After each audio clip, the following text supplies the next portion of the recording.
starting things off with a boundary.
Pushing out that gathered single over that. Happy morning, ladies and gentlemen. Welcoming you to the day 2 of TNPCL Tamil Nadu Para Cricket League.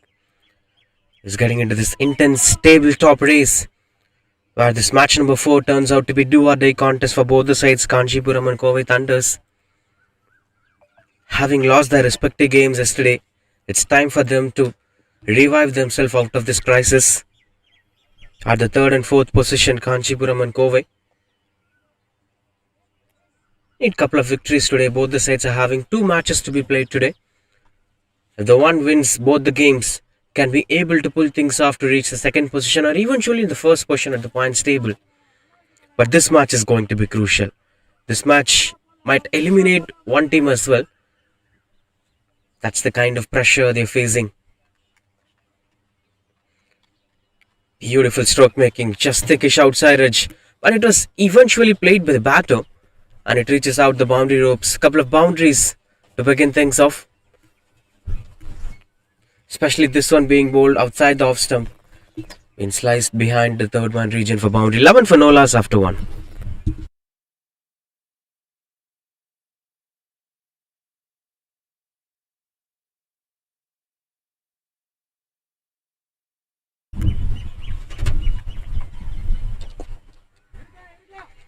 Pushes out there for a dot ball.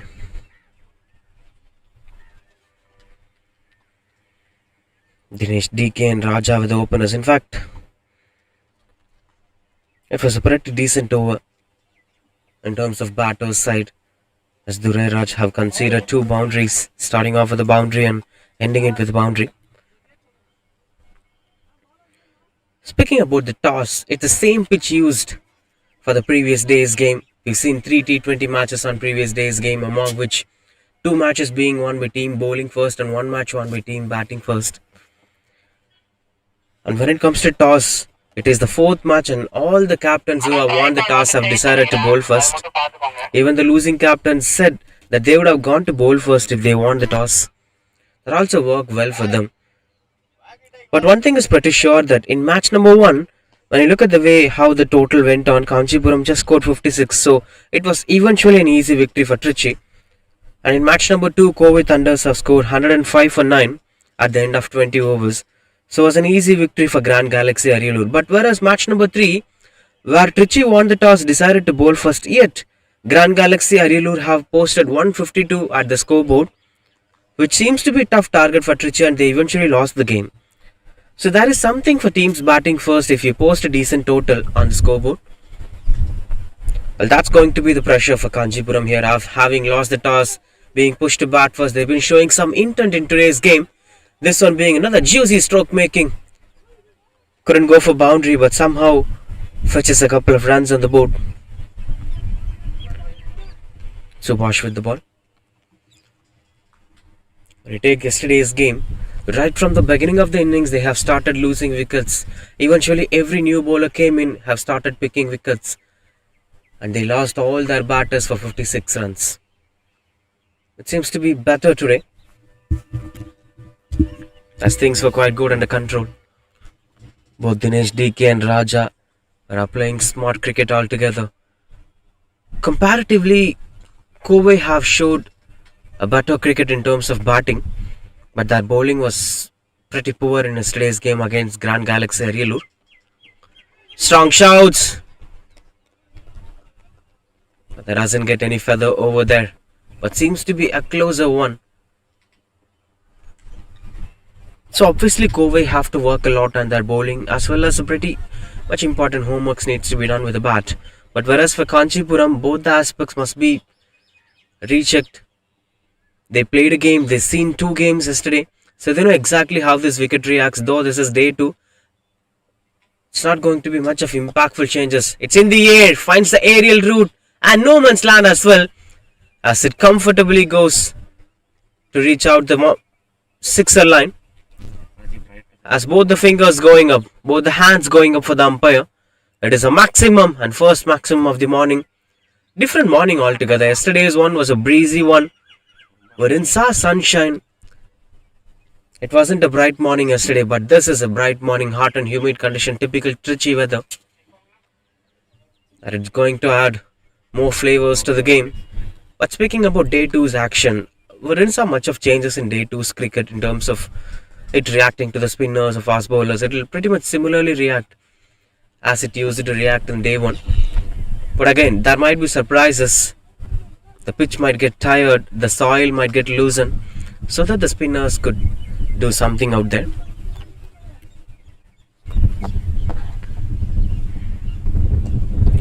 Catch is the call, but nobody's there to grab that catch. As it rolls, this is power play. You'll be having only 2 fielders outside the circle and both the fielders standing on the leg side, which opens the gate for you to play it on the offside. Couple of smart cricket all round.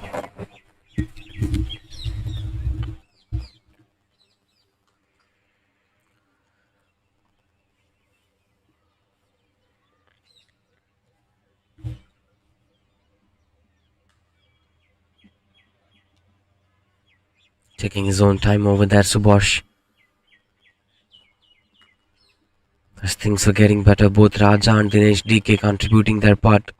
Dinesh DK did well in yesterday's game too. He didn't get a proper partner. Clean ball this time! That's the story of Raja coming to an end. First breakthroughs here for Covey Thunders, having won the toss, deciding to bowl first, conceding a couple of runs, finally gets a breakthrough. Subhash the bowler.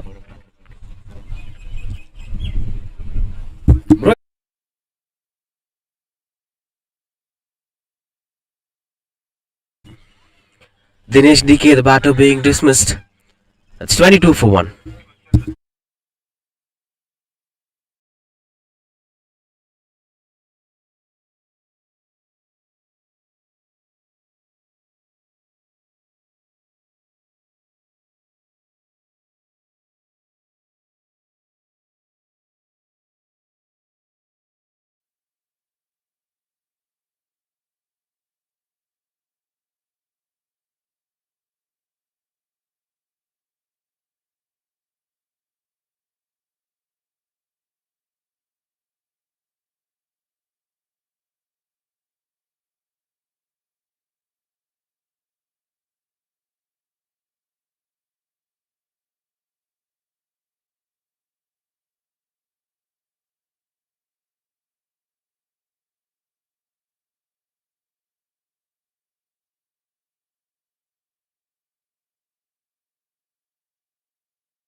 Ramesh Naidu, the new batter, into the crease, and straight away Raja punches it out there through the covers for a boundary.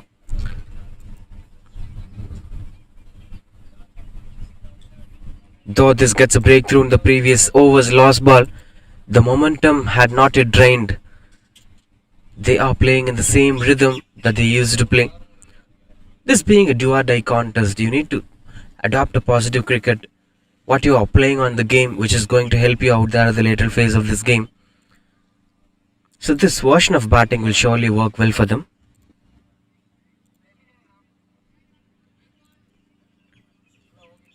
There should be some control measures.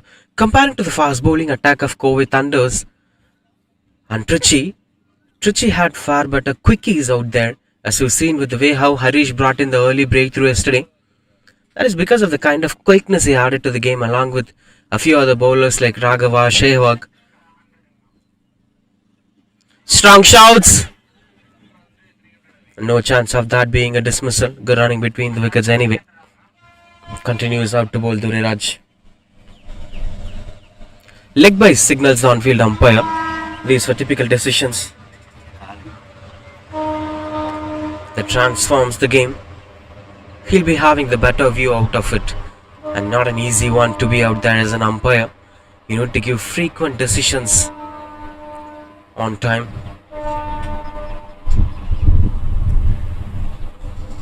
Ramesh Naidu to face his first ball.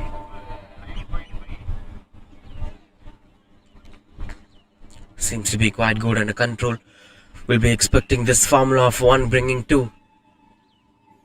Many out there in international cricket standards are expecting that 1 brings 2. If a wicket falls after a long gap, you'll be getting 1 more. In the air, but that doesn't impact the game. Ramesh Naidu gets off the mark with that single in style.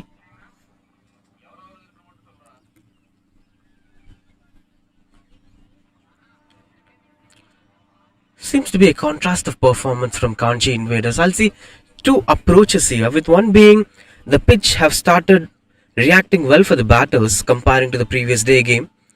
Yesterday it was a little quick. It was skidding on, that the batters didn't had enough time to react to the balls. And that's how fast bowlers like Harish, Santosh Kumar, Gopinath and few medium paces like Raghavan and Rajmahesh Pillai were also successful. But whereas in today's game, it seems like the batters are feeling comfortable to see pace coming onto the ball. Tossed up delivery, that's been an invitation for the batter to go for the boundary. These were gifted deliveries from Dureraj, and that's been taken for granted from Raja. He's in supreme form today. What matters the most is these said batters should try to play a longer innings. Even that will go out to be a worrying sign. You play well, but you couldn't make more than 15 or 20 runs, then things might go wrong, as other batters might also fail today. So one said batter, if he's having a good day, should try to finish things off quickly. He should play to the longest. Cuts it away, catches the call that goes over the point fielder's hands. Tiny margin for error. These were risky stroke making, but that's how T20 cricket have been designed to see. At 3 overs completed, 35 for 1.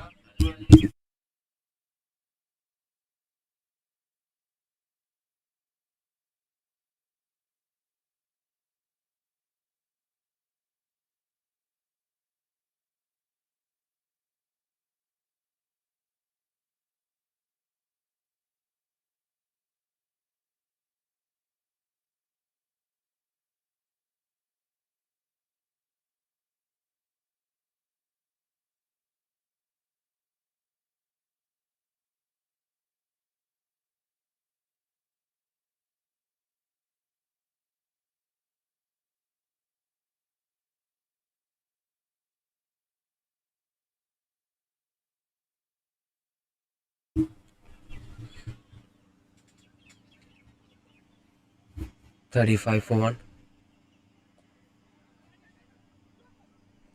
Pushes down there for single, smart cricket all round.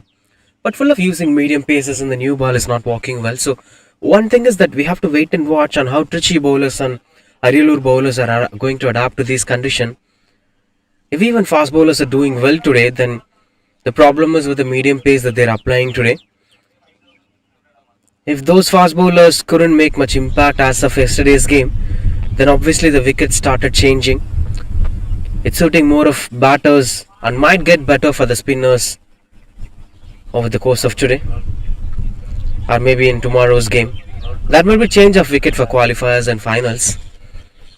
As wicket number 2 have also been adapted for this tournament. They have 2 wickets, in fact 4 wickets overall, but pitch number 1 and 2 are going to be used for this tournament. Now we are watching the game on pitch number 1 for both today and yesterday.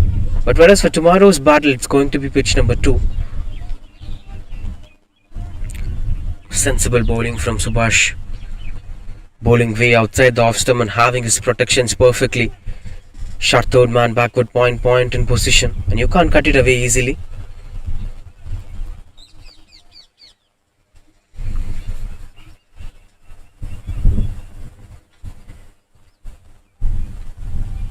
It's a different brand of cricket altogether from Kanchi Invaders. That sets the tone for the game. As it proceeds, they could eventually make a huge impact in this tournament. Still, there is something left for them to challenge. Miscommunication, but doesn't impact the result of the game. Quick running between the wickets. There must be proper understanding on whom to call for such kind of shots. Most of the time, if it goes behind the batter's non-striker's call, it would be. There'll be 2 reasons. For one is the batters can't twist their head to watch where it's going. It'll be much easier for the non-strikers to decide whether to go for that single or not. Point number 2 is, for non-strikers, it is going to be the danger end.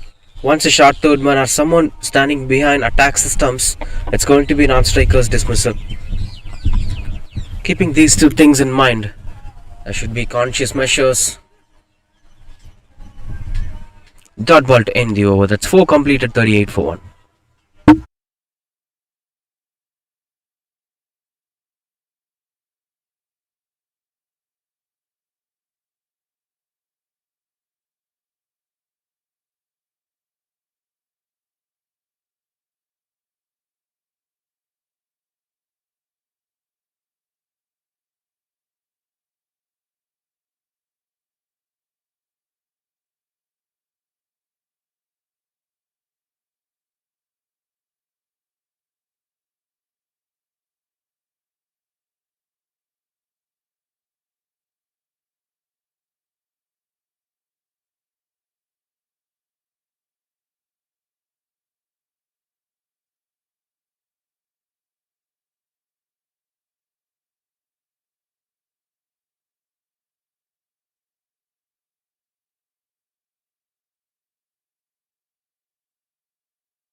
Things are getting quite good under control. Change of bowling here. Suresh Selvam, the new bowler, into the attack and got the punishment straight away through the covers. He's unstoppable, Raja, today.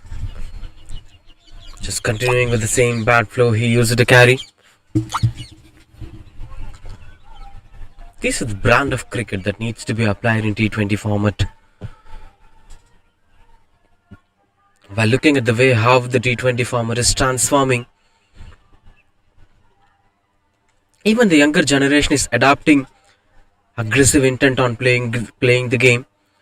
The big example is the 14-year-old boy Vaibhav Suryavanshi. After his century on IPL standards, have set a different standard altogether. We are not sure whether this Tendulkar Anderson Trophy or the Border Gavaskar Trophy is going to be important for the next generation. It may be judgmental, but again, if you want to be successful, you got to play aggressive cricket in a T20 format, especially in IPL standards.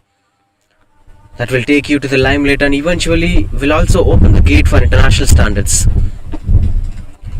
But once again, speaking about Test cricket, the way how Test cricket is being played, there are a few youngsters out there with proper caliber to be a Test player, with one being Sai Sudarshan. But we may not be sure on how Yashasvi Jaiswal have adapted himself for this format as well. That's pretty closer. Good one from Suresh Selvam. But speaking about the way how Yashasvi Jaiswal adapted himself for the Test cricket, it also gave different approach altogether. This aggressive intent is not only something that's tailor-made for T20 format, it's also being evolved as a Test cricket format. That's high in the air, fielder under the ball, and that is taken. One hand catch over there. And look at the celebration straight away. Not an easy one to take. He walked, he saw the ball, and he took that catch one-handed. Suresh Selvam got the breakthrough, and the big fish is gone. Raja for his 29 of 16 quick-fire knockers, but unfortunately couldn't make it to be a longer innings. 44 for 2 it is. Raja walks back to the pavilion.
Sarguna Pandyan, the new batter, comes in at number 4.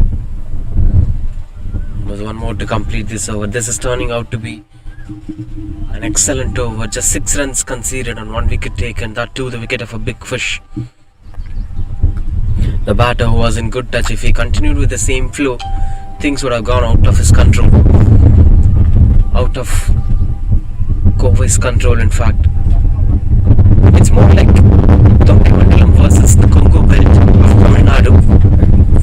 As we can segregate Tamil Nadu into different regions, and one being the northernmost regions are called as Thondai Mandalam, with Kanchipuram being the headquarters of it during the times of Cholas, Cheras and Pallavas. But the name has still been out there.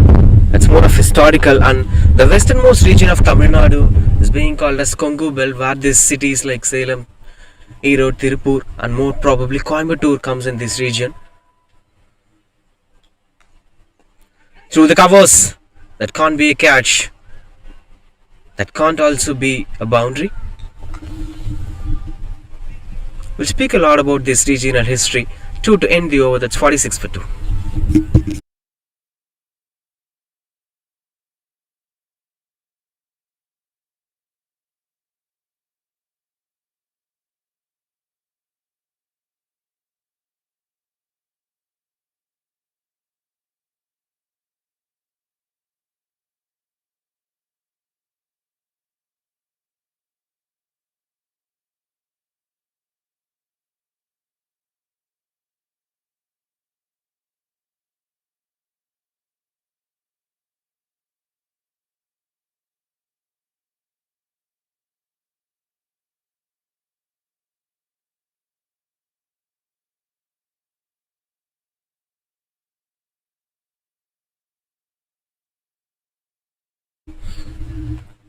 Vairavan, the new bowler, into the attack. As it's straight away pushing things out of the control. They're getting a couple of runs on the board for that.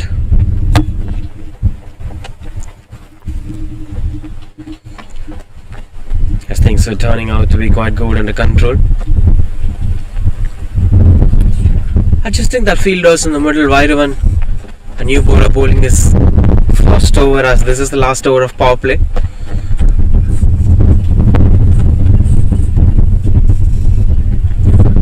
No chance of that being a single. Starts over the dot ball. Speaking about this region-based history, there have been 4 regions in detail, as this state is covered with coastal regions at one end. So we can see 3 regions, and with one being the center region, which is the Cholanadu, where these big cities, including cities like Trichy, Tanjore, obviously Ariyalur, have all come under this central region, which is the Cholanadu, and the southernmost region of Tamil Nadu, which covers 3 of its spots with coastal regions, with one region being Kerala, down south of Madurai,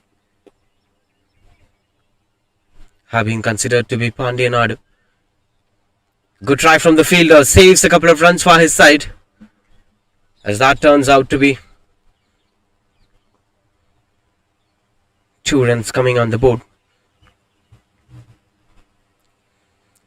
Since Madurai was the capital city of Pandyan Kingdom back in the history, Madurai and the down south of Madurai was considered to be Pandya Nadu.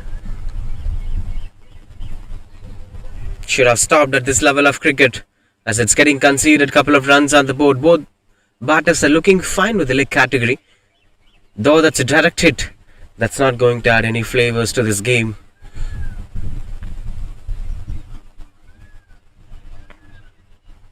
So typically this Congo belt are expected to be ruled by Cheras in the history. That's how it used to be.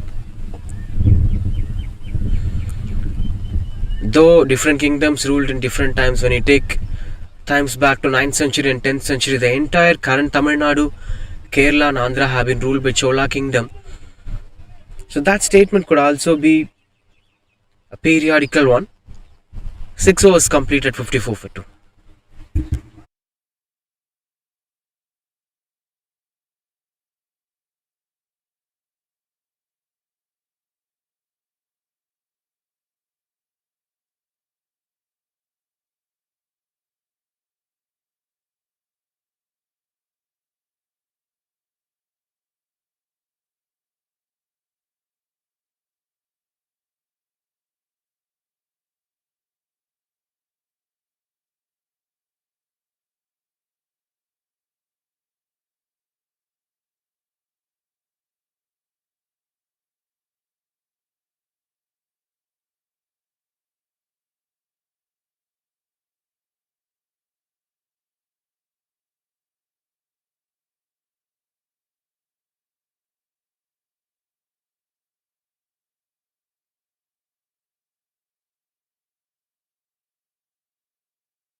Continues out to pull Suresh Selvam. Power play gets completed, 54 for 2 it is. Now the fielders will be expanded. Pulls it away. That got enough time for the batter to punish that, but there is a fielder in position. A different result altogether. Look at the celebration. Nobody have expected that would go out to be a dismissal. What a surprising approach over there. Everyone thought that it got the power, it got the timing, but Sarguna Pandyan unfortunately couldn't clear the boundary ropes. That's wicket number 3 and wicket number 2 for Suresh Selvam. 54 for 3 it is. Sarguna Pandyan walks back to the pavilion.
.54 for 3.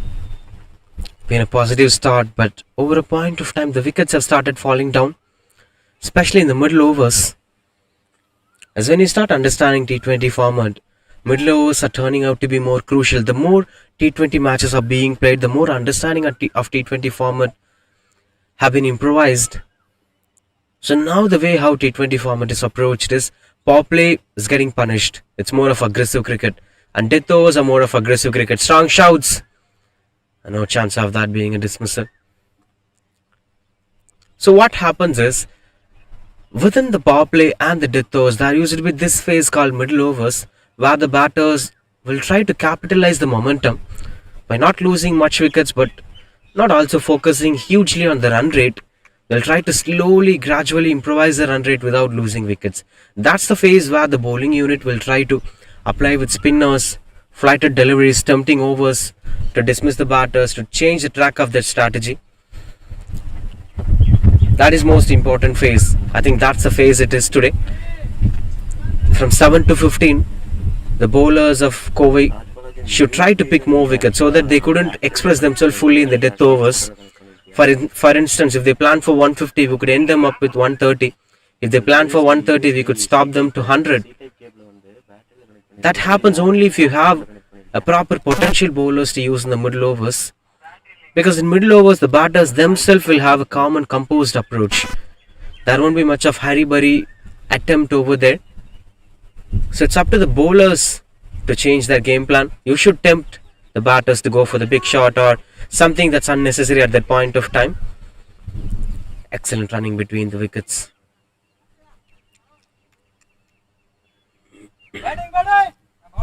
Seven overs completed, 58 for 3.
Back to what we're speaking about. 58 for 3, it is Mani Silva, the new bowler, into the attack, replacing Vairavan at the pavilion. And speaking about the way how T20 cricket is being played, as it evolves, there won't be much of phase-oriented cricket. Cricketers will start applying to this power play, middle overs concept over there. But again, time traveling back to 2007 when the T20 World Cup was announced, most of the teams are new to this format. Though they have played one or few games, they don't know how to apply exactly to the T20 cricket, as they played a lot more ODI format with a format of first 10 overs to damage the ball. Though the white ball cricket doesn't need to focus much on new ball or the shine things, but still the first 10 overs will be used to damage the ball and the next 10 overs will be used to consolidate the innings. And next 20 overs to play soft partnerships, and then they'll start attacking the last 10 overs.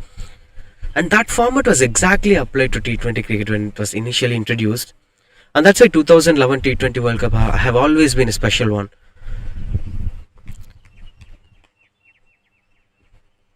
When you have played a lot more T20 cricket, this was the time before the franchise crickets doesn't even exist. So you don't know how to apply a proper T20 format. When Mahendra Singh Dhoni was given the captainship, goes over the bowler's head and chance for the boundary. Good stop from the fielder, saves a couple of runs for his side. 3 runs saved for that. And speaking about this thing, when Mahendra Singh Dhoni was handed over the captainship, there were two different pressure on his head. With one being, fans have stopped hoping for cricket since the 2007 World Cup have went on to be a disaster. People have had anger on some cricketers. So it was a huge risky approach for him to go for another World Cup in the same year. The other thing is, this format is new to everyone. You don't know how to exactly adapt to this format with the kind of team you got. So with these two pressure, he proved himself that he will be a worthy captain going forward. And that's why the T20 cricket was defined. Excellent bowling. And it also set a tone for big tournaments like IPL. End of 864 for 3.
Glides it over there. As these two batters were playing calm and composed cricket, especially Ramesh Naidu, when the team was under pressure, he came in and taking up that responsibility on where Raja left the game. And Nanda should play a crucial role today. If Nanda supports Ramesh Naidu, they could eventually form this partnership without losing wickets for the next 6 to 7 overs. That's what I was speaking about this. And then slowly IPL started showing T20 cricket day after day. We'll be watching 2 months of full T20 actions. That T20 cricket got its shape, that how you should approach power play, how you should approach middle overs, and then every boundary started breaking down season after season. 2011 was a milestone season. That's leading edge, and nobody could come closer to the ball. With an effect of Chris Gale's attacking approach, it again got remodeled to be a different form of cricket. Now it's up to the range where now Vaibhav Suryavanshi kind of batters, there are batters like Abhishek Sharma, Ishan Kishan, many of the batters have adopted this aggressive T20 batting. But one thing that saves cricket in India is nobody have disobeyed red ball cricket. They've always had passion for red ball cricket. That's where batters like Yashasvi Jaiswal, despite of having attacking intent, bottom hand batting, they play a crucial role in Test cricket as well. That is because of the heroes of previous generation have given uttermost importance to that particular format. Even Virat Kohli, after winning the title for RCB, said that importance of Test cricket, playing in Test cricket, the respect that it earns you in international standards. And that's where India turns out to be special. When you take teams like West Indies, have started focusing much on international, stopped focusing much on international cricket, as this franchisee cricket is providing more financial stability and is providing more opportunities across the globe. And cricket is slowly transforming. It's not more of international cricket now, it's more of club oriented cricket, where the club started getting these prides of winning tournaments. This is going to be the future for sure. But there'll be few countries like India, England, or maybe Australia, and few other countries will still focus on Test cricket and international formats. I'm not sure about ODI cricket. It may drain down, only World Cups may happen.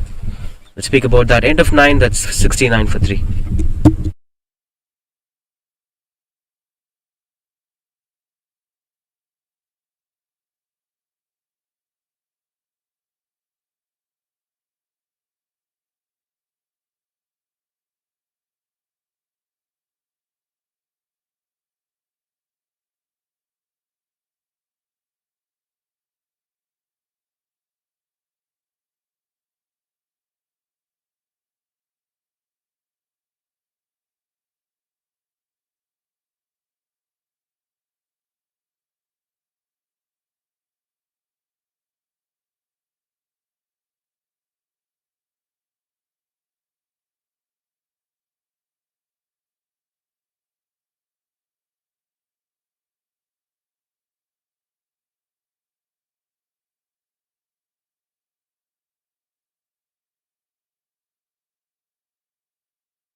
That's off with the dot ball.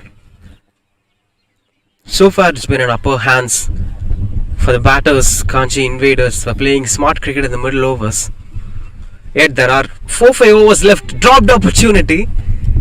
Mani Silva was there in the position. Though it's a quick delivery, he was there in the position already. But anyway, that will surely be a tough chance, though you are in the position. So next 4-5 overs are still going to be crucial in my point of view. There shouldn't be any wickets falling down. Beautiful shot that is.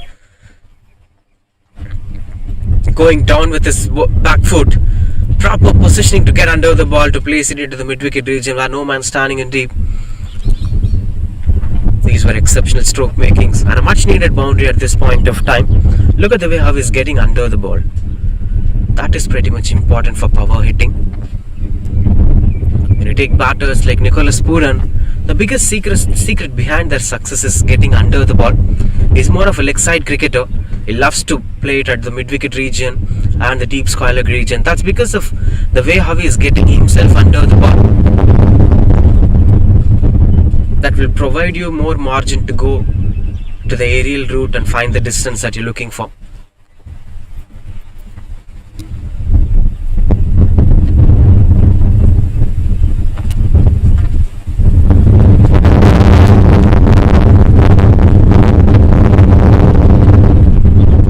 Turns out to be good running between the wickets.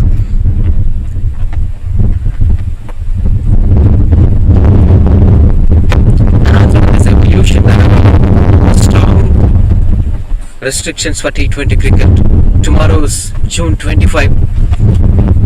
That's been pulled away to the deep square leg region. No man standing at the deep.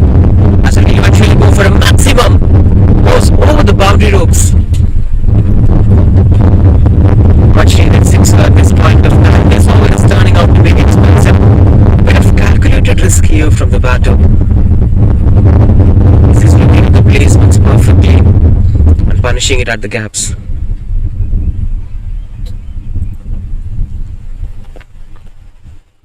Sets himself well here, Nanda.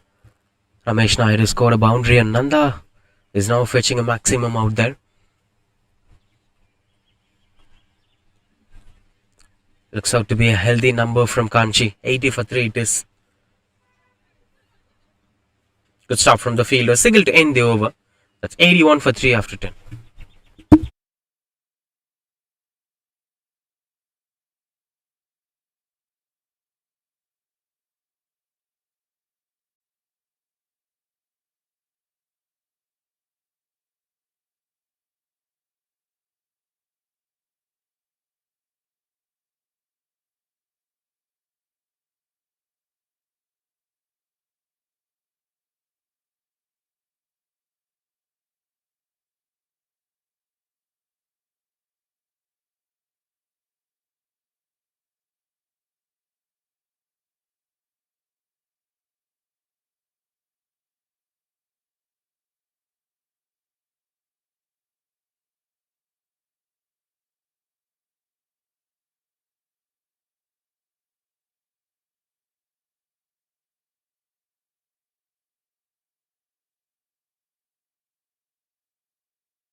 Couple of runs in this over. Dureraj back into the attack. Vijay Naidu sweets. Traditional big generation.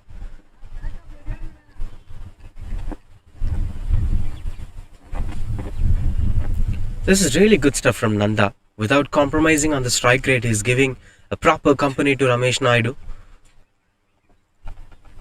There were times when the scorecard was expected to go down before 100. The tone was set for the game, but what's ironical is I didn't see much of spinners impacting the game. Continuing out with spinners by trusting on them would clearly give out a huge impact in this game. I still believe spinners on two ends, finger spinners on two ends will bring out the magic in middle overs. That is the reason behind Arielu team using spinners instead of Mutharis in the middle overs in the previous game. When they played against Kovai Thunders, they used more of Vivek Tamil and one medium pacer, Raj Mahesh, in the middle overs.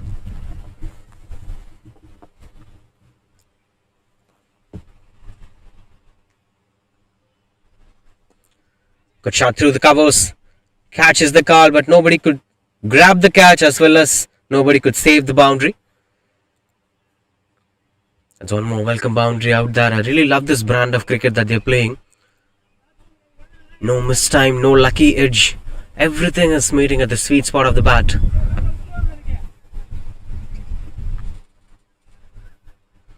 So they are earning this number. They are scoring these runs.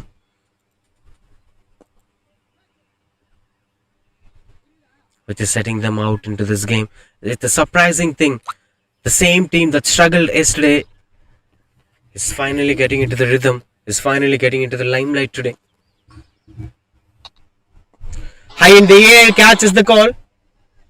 As this is a very big ground, you can't see much sixers coming on board, especially at straight direction. Not an easy one for the batters to adapt. It's such a big stadium. In fact, such a big ground. Doesn't have much pavilions. 11 overs completed, 94 for 3.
Good that they brought in Vairavan back into the attack.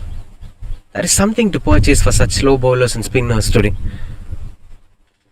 All you have to do is to trust on them.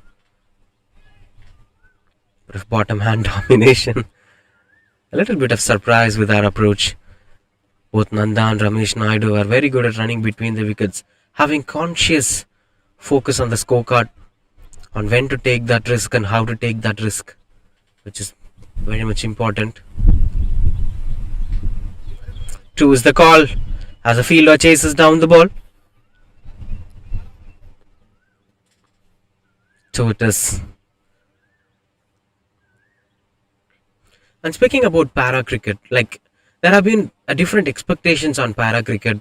There was this blind cricket, there was this wheelchair cricket, but para cricket is slightly different from this. As para cricket have the same stumps, the same boundary distance, the same ball, the same bat. Everything is similar to what it used to be in a mainstream cricket. This could also be transformed into an exciting form of T20 cricket, as you could have this only leg cricketers could have run bys. So there have been different advantages and different disadvantages. Using that advantage and different disadvantage, you could come up with a smart game plan. There have been a huge space for entertainment in para cricket. If the right brain, right producer picks it up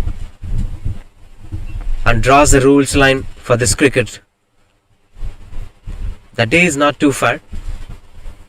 The association is doing it properly. It's trying to connect with everyone. It's trying to do that networking.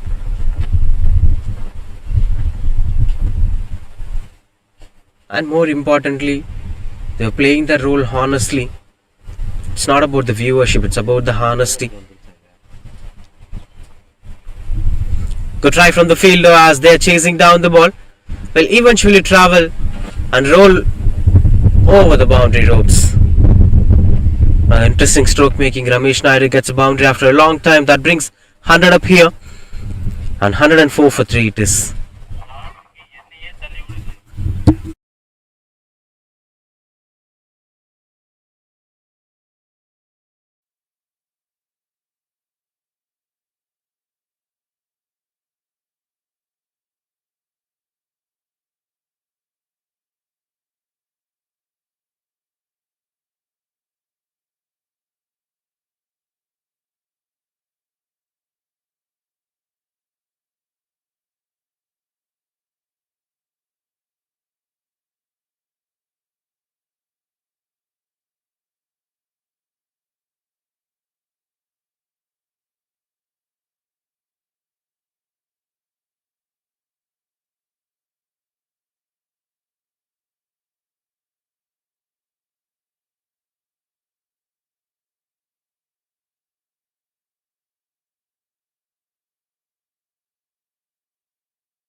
Continues to bowl Mani Silva, his third over. The captain is shuffling the bowlers, but the result is not hitting over there. Unexpected twist this is. After Raja losing his wicket, the expectation was different, that the batters might be losing all their wickets in a regular interval of time, but this is a different partnership comes out of syllabus. Kohli Thunders would have also felt the same.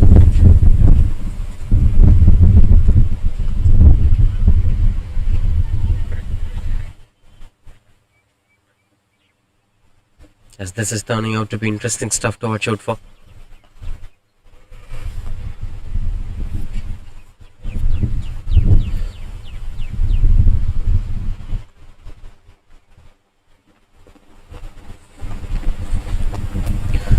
We spoke a lot about this franchise cricket started overruling the game more than the international cricket, though this was connected to patriotism or supporting India. Except the World Cups, Test cricket will continue to thrive. We may not be sure about the T20 bilateral series and ODI bilateral series. This might also ending up with only World Cups coming on to play. But the rest of the months of an year will be filled with franchisee cricket, where the cricketers will travel across the globe to play different leagues. Through the covers, beautiful shot, excellent execution from the batter, and this is not the first time he's scoring that boundary. Exceptional performance from Nanda, moves to 30s, 112 for 3 it is.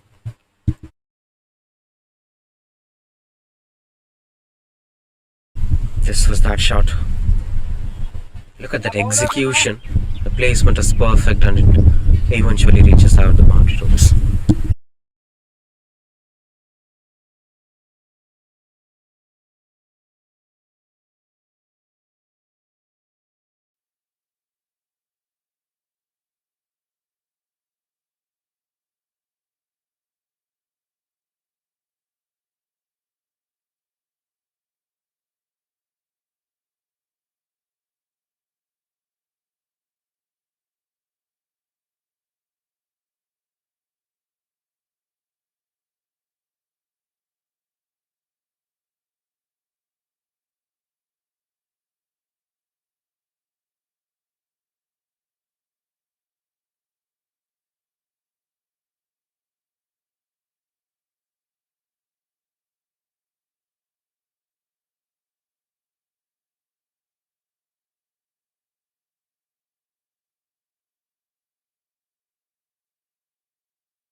Change of bowling, Vasant the new bowler into the attack.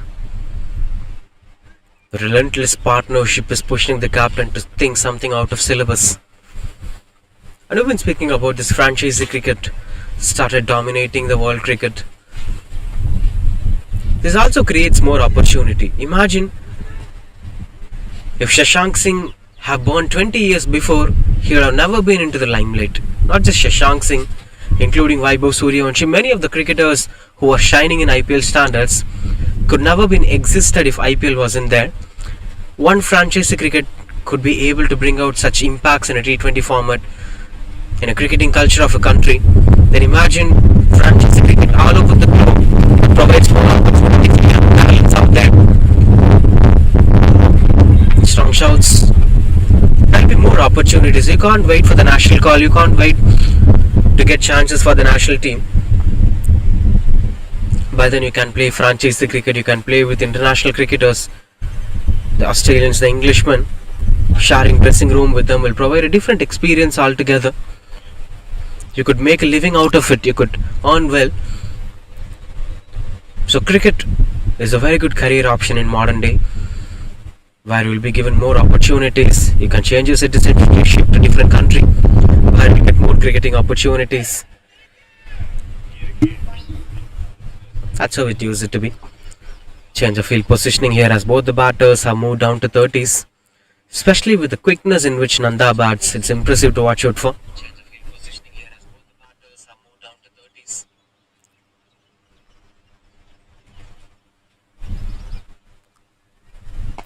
Toss delivery. That's high in the air. Fielder in the position. And that is taken. One more good catch taken in the deep to break the partnership. A much needed breakthrough at this point of time for Kohli Thunders. They brought in a new bowler, and the new bowler brought in the breakthrough that they're looking for. Conventional approach. Nanda trying to slog the full toss delivery away to the mid wicket boundary ropes, but that wasn't a better connection he was expecting for. Finds a fielder in mid wicket. 113 for 4 it is. Nanda walks back to the pavilion.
Ramesh, the new bowler, into the crease.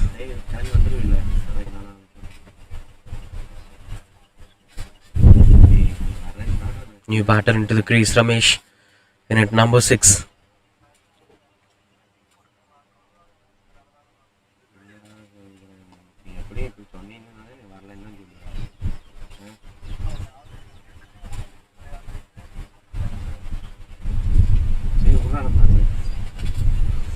Will be just a single. It's 2 more to complete this over, turning out to be a decent over for them.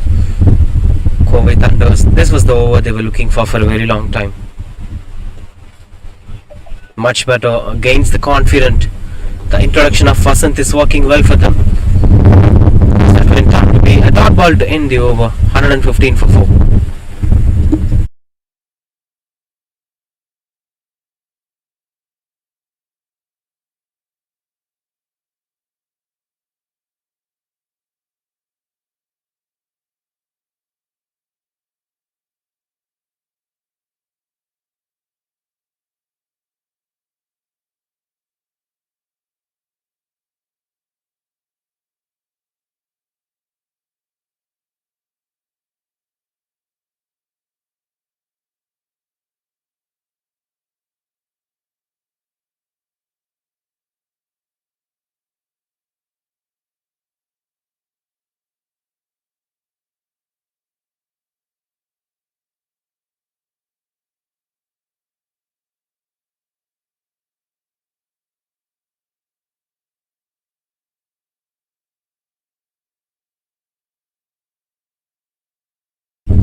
Suresh Selvam continues to bowl.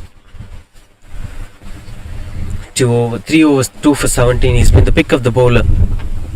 Will be completing his spell today.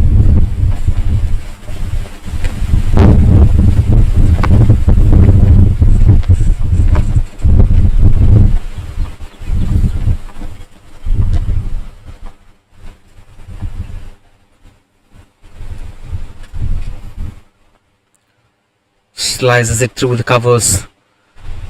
Will be just a single.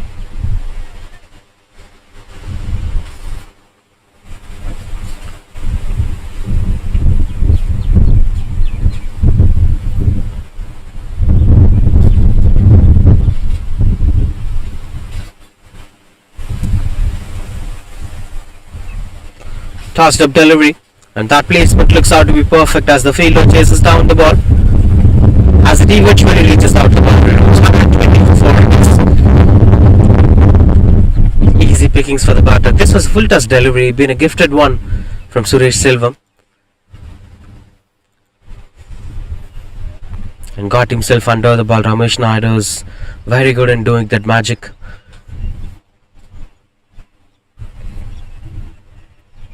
And this is where he tried to show his soccer skills, but eventually the ball went over the boundary ropes. Catches the call. That was a good try from the fielder. And 2 is the call. They'll be satisfied with a single with 2 to complete. Can he be able to get one more before completing a spell? He's 2 for 23 now. Will it become 3?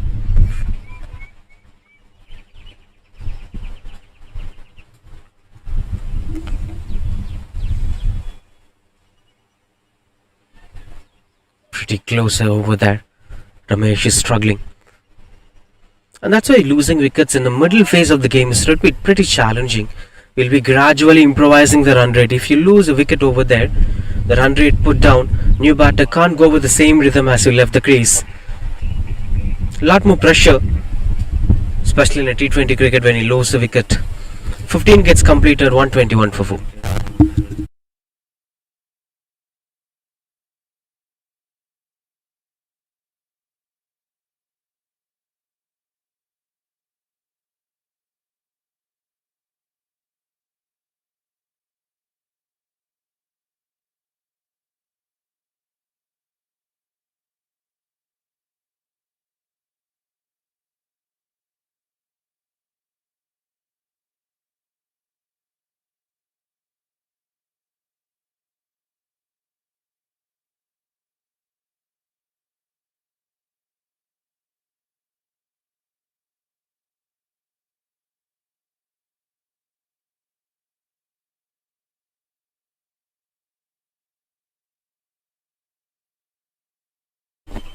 High in the air.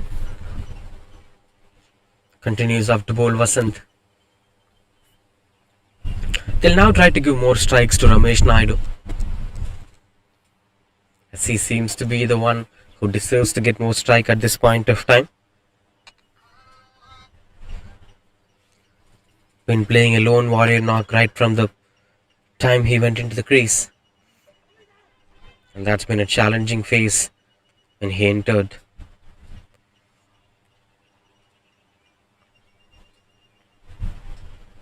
Been a roller coaster journey so far in this tournament. Weren't so much of good top performance in terms of individual records. There have been few batters that did really well, but this is a huge number. We see Thunmaker scoring 38 in previous game when they played against Covey Thunders.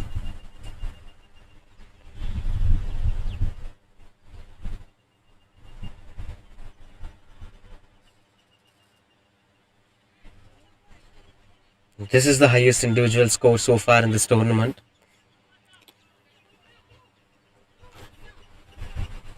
As Ramesh Naidu is trying to stay calm and composed when the entire team scored 56 yesterday.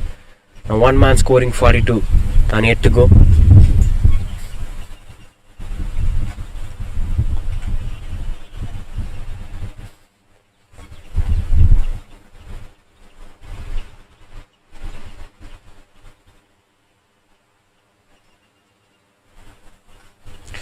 That's pretty close, and turns out to be dot ball with one more to complete. This is turning out to be one more good over from Vasant. Just 6 runs with 1 wicket on his name.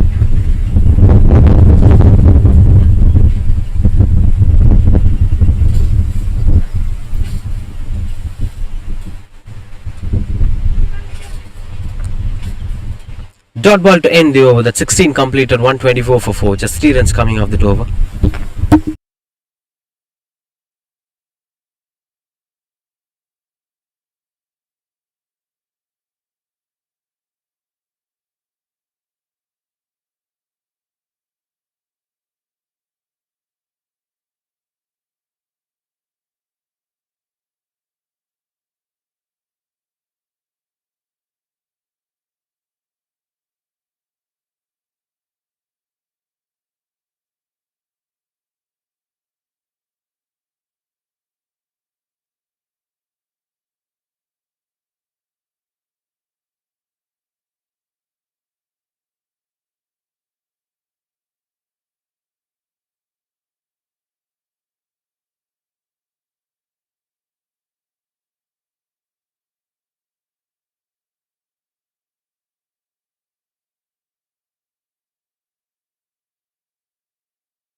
Subhash back into the attack, and that's taken. Soft dismissal. And the batter being dismissed is Ramesh Naidu. After playing a solid responsible knock, finally the batter is walking back to the pavilion. Should be proud of his efforts. Should have completed till the 20th over. But anyway, this is pretty easy for him. Good catch taken at the point direction, and there were happy faces breaking up this partnership. 124 for 5.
Vasant Raj, the new batter, comes in at number 7.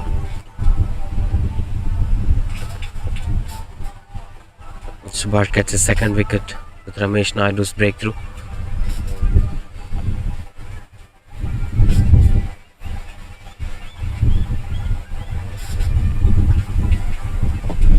Now, last 4 overs in action. This turns out to be the prediction time, and where the end total is going to be. Is it going to be 160 or is it going to be 150 or even less than that? We gotta wait and watch as two newbies batting together with Ramesh. 4 of 10 balls, though he played a couple of balls. He's yet to start his explosion out there, and Vasant Raj, obviously a new batter, will need some time to adapt to these conditions.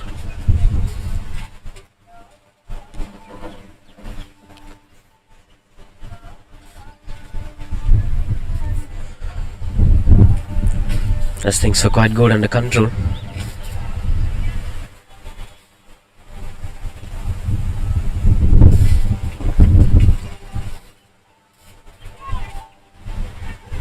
Run out opportunity, and that's been taken with good control. Fingers were going up. Bit of miscommunication, turns out to be one more wicket. Now the number turns to 126 for 6. As that didn't got much time for him to reach. Easy pickings. He's almost halfway through the pitch.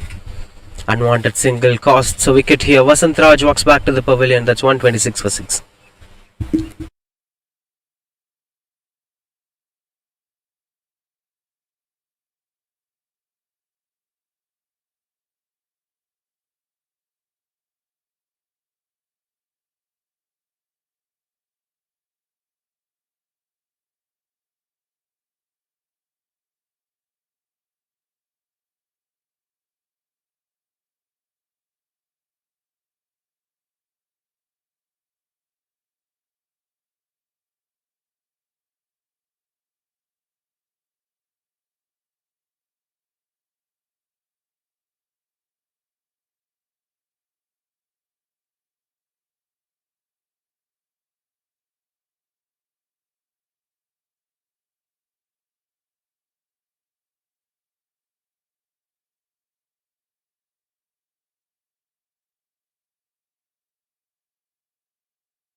long shots. No chance of that being a dismissal.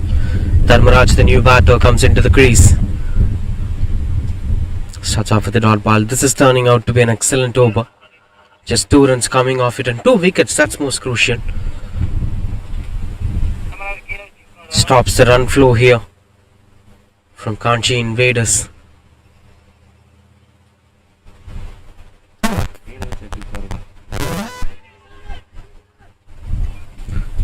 Dot ball to end the over. That's 126 for 6.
Swing and a miss.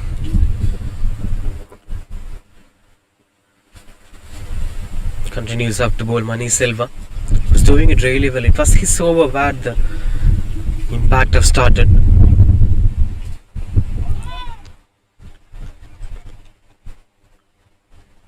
As the numbers were getting down one after the other.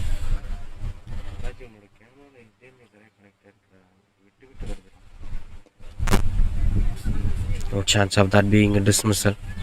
Getting dot balls one over the other.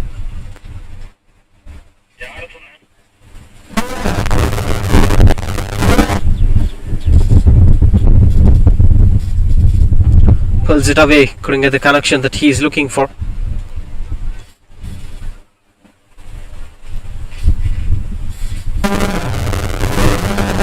Four on a stretch in a death overs. It's not something that could be accepted at this level of cricket. That's a good save. Saves a single again. One more dot ball. With just one required.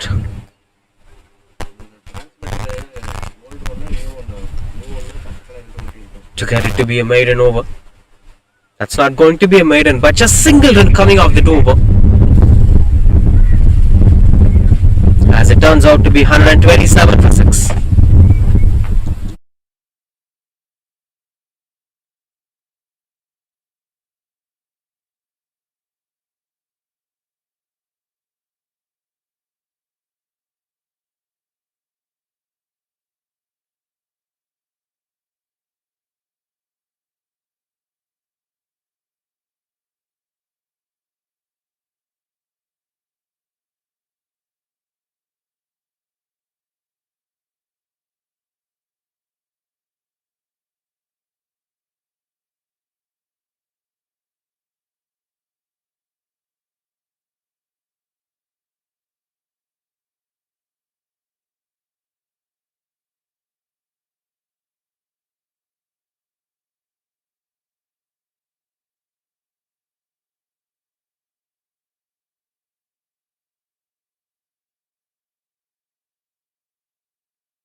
Sports வியருக்கு எக்ஸ்க்ளூசிவா T-shirt track பேண்ட்ல manufacture பண்ற ஒரு unit தாங்க இப்ப நம்ம வந்திருக்கோம். Sports வியருக்கான manufacture தாங்க நம்ம யூனிக் ஸ்போர்ட்ஸ் வியர். இவங்க பாத்தீங்கன்னா உங்களோட டீமுக்கான group jersey, team jersey, cricket white, sublimation ஜெர்சின்னு எந்த ஆர்டர் நீங்க கொடுத்தாலும் சரி இவங்களோட இன் யூனிட்ல இருக்க ஃபேப்ரிக் எடுத்து நீங்க கொடுக்குற கஸ்டமைஸ்டு டிசைன்ல உங்க டீம் நேம்ல உங்க பிராண்ட் நேம்ல இவங்களோட கார்மெண்ட்ஸ்ல இருக்க இவங்களோட பிரிண்டிங் டெக்னாலஜி மூலமா பிரிண்டிங் பண்ணி கட்டிங் பண்ணி ஸ்டிச்சிங் ஒர்க் எல்லாமே முடிச்சு அயனிங் பண்ணி உங்களுக்கு 2 to 3 டேஸ்ல டெலிவரியே கொடுத்துறாங்க. தமிழ்நாடு முழுக்க நீங்க எங்க இருந்தாலும் சரி இவங்களோட கான்டாக்ட் நம்பர் ஸ்கிரீன்ல கொடுத்துருக்கேன். உங்களுக்கு கால் பண்ணி உங்களோட டீமுக்கான ஜெர்சியை உடனே நீங்க ஆர்டர் பண்ணிக்கலாங்க.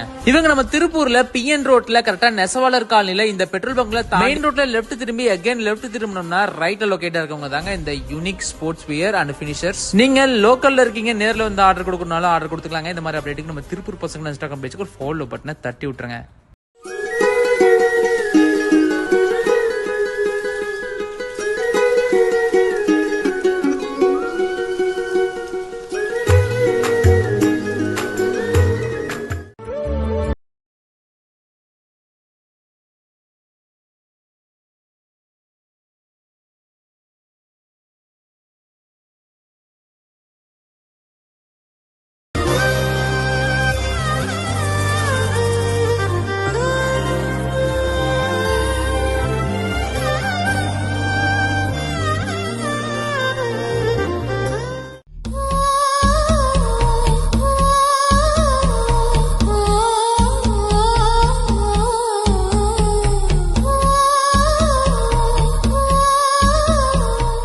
நம்ம திருப்பூர்ல ஸ்போர்ட்ஸ் வியருக்கு எக்ஸ்க்ளூசிவா டி-ஷர்ட் ட்ராக் பேண்ட்ல மேனுஃபேக்சர் பண்ற ஒரு யூனிட் தாங்க இப்ப நம்ம வந்திருக்கோம். ஸ்போர்ட்ஸ் வியருக்கான மேனுஃபேக்சர் தாங்க நம்ம யூனிக் ஸ்போர்ட்ஸ் வியர். இவங்க பாத்தீங்கன்னா உங்களோட டீமுக்கான group jersey, team jersey, cricket white, sublimation ஜெர்சின்னு எந்த ஆர்டர் நீங்க கொடுத்தாலும் சரி இவங்களோட இன் யூனிட்ல இருக்க ஃபேப்ரிக் எடுத்து நீங்க கொடுக்குற கஸ்டமைஸ்டு டிசைன்ல உங்க டீம் நேம்ல உங்க பிராண்ட் நேம்ல இவங்களோட கார்மெண்ட்ஸ்ல இருக்க இவங்களோட பிரிண்டிங் டெக்னாலஜி மூலமா பிரிண்டிங் பண்ணி கட்டிங் பண்ணி ஸ்டிச்சிங் ஒர்க் எல்லாமே முடிச்சு அயனிங் பண்ணி உங்களுக்கு 2 to 3 டேஸ்ல டெலிவரியே கொடுத்துறாங்க. தமிழ்நாடு முழுக்க நீங்க எங்க இருந்தாலும் சரி இவங்களோட கான்டாக்ட் நம்பர் ஸ்கிரீன்ல கொடுத்துருக்கேன். உங்களுக்கு கால் பண்ணி உங்களோட டீமுக்கான ஜெர்சியை உடனே நீங்க ஆர்டர் பண்ணிக்கலாங்க.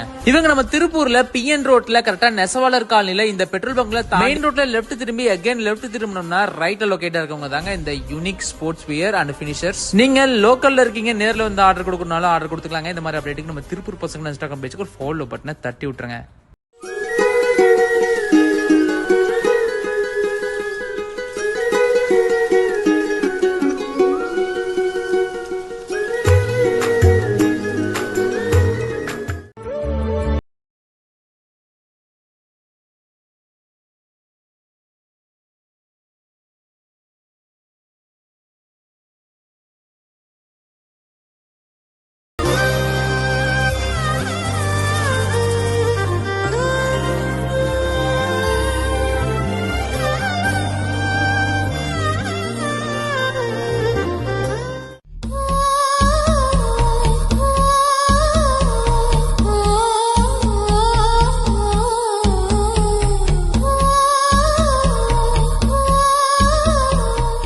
நம்ம திருப்பூர்ல ஸ்போர்ட்ஸ் வியருக்கு எக்ஸ்க்ளூசிவா டி-ஷர்ட் ட்ராக் பேண்ட்ல மேனுஃபேக்சர் பண்ற ஒரு யூனிட் தாங்க இப்ப நம்ம வந்திருக்கோம். ஸ்போர்ட்ஸ் வியருக்கான மேனுஃபேக்சர் தாங்க நம்ம யூனிக் ஸ்போர்ட்ஸ் வியர். இவங்க பாத்தீங்கன்னா உங்களோட டீமுக்கான group jersey, team jersey, cricket white, sublimation ஜெர்சின்னு எந்த ஆர்டர் நீங்க கொடுத்தாலும் சரி இவங்களோட இன் யூனிட்ல இருக்க ஃபேப்ரிக் எடுத்து நீங்க கொடுக்குற கஸ்டமைஸ்டு டிசைன்ல உங்க டீம் நேம்ல உங்க பிராண்ட் நேம்ல இவங்களோட கார்மெண்ட்ஸ்ல இருக்க இவங்களோட பிரிண்டிங் டெக்னாலஜி மூலமா பிரிண்டிங் பண்ணி கட்டிங் பண்ணி ஸ்டிச்சிங் ஒர்க் எல்லாமே முடிச்சு அயனிங் பண்ணி உங்களுக்கு 2 to 3 டேஸ்ல டெலிவரியே கொடுத்துறாங்க. தமிழ்நாடு முழுக்க நீங்க எங்க இருந்தாலும் சரி இவங்களோட கான்டாக்ட் நம்பர் ஸ்கிரீன்ல கொடுத்துருக்கேன். உங்களுக்கு கால் பண்ணி உங்களோட டீமுக்கான ஜெர்சியை உடனே நீங்க ஆர்டர் பண்ணிக்கலாங்க. இவங்க நம்ம திருப்பூர்ல பிஎன் ரோட்ல கரெக்டா நெசவாளர் காலனில இந்த பெட்ரோல் பங்க்ல மெயின் ரோட்ல லெஃப்ட் திரும்பி அகைன் லெஃப்ட் திரும்பினோம்னா ரைட்ல லொகேட்டா இருக்கவங்க தாங்க இந்த unique sports wear and finishers. நீங்க லோக்கல்ல இருக்கீங்க, நேர்ல வந்து ஆர்டர் கொடுக்கறனாலும் ஆர்டர் கொடுத்துக்கலாங்க. இந்த மாதிரி அப்டேட்டுக்கு நம்ம திருப்பூர் பசங்க இன்ஸ்டாகிராம் பேஜ்க்கு ஒரு ஃபாலோ பட்டனை தட்டி விட்டுருங்க.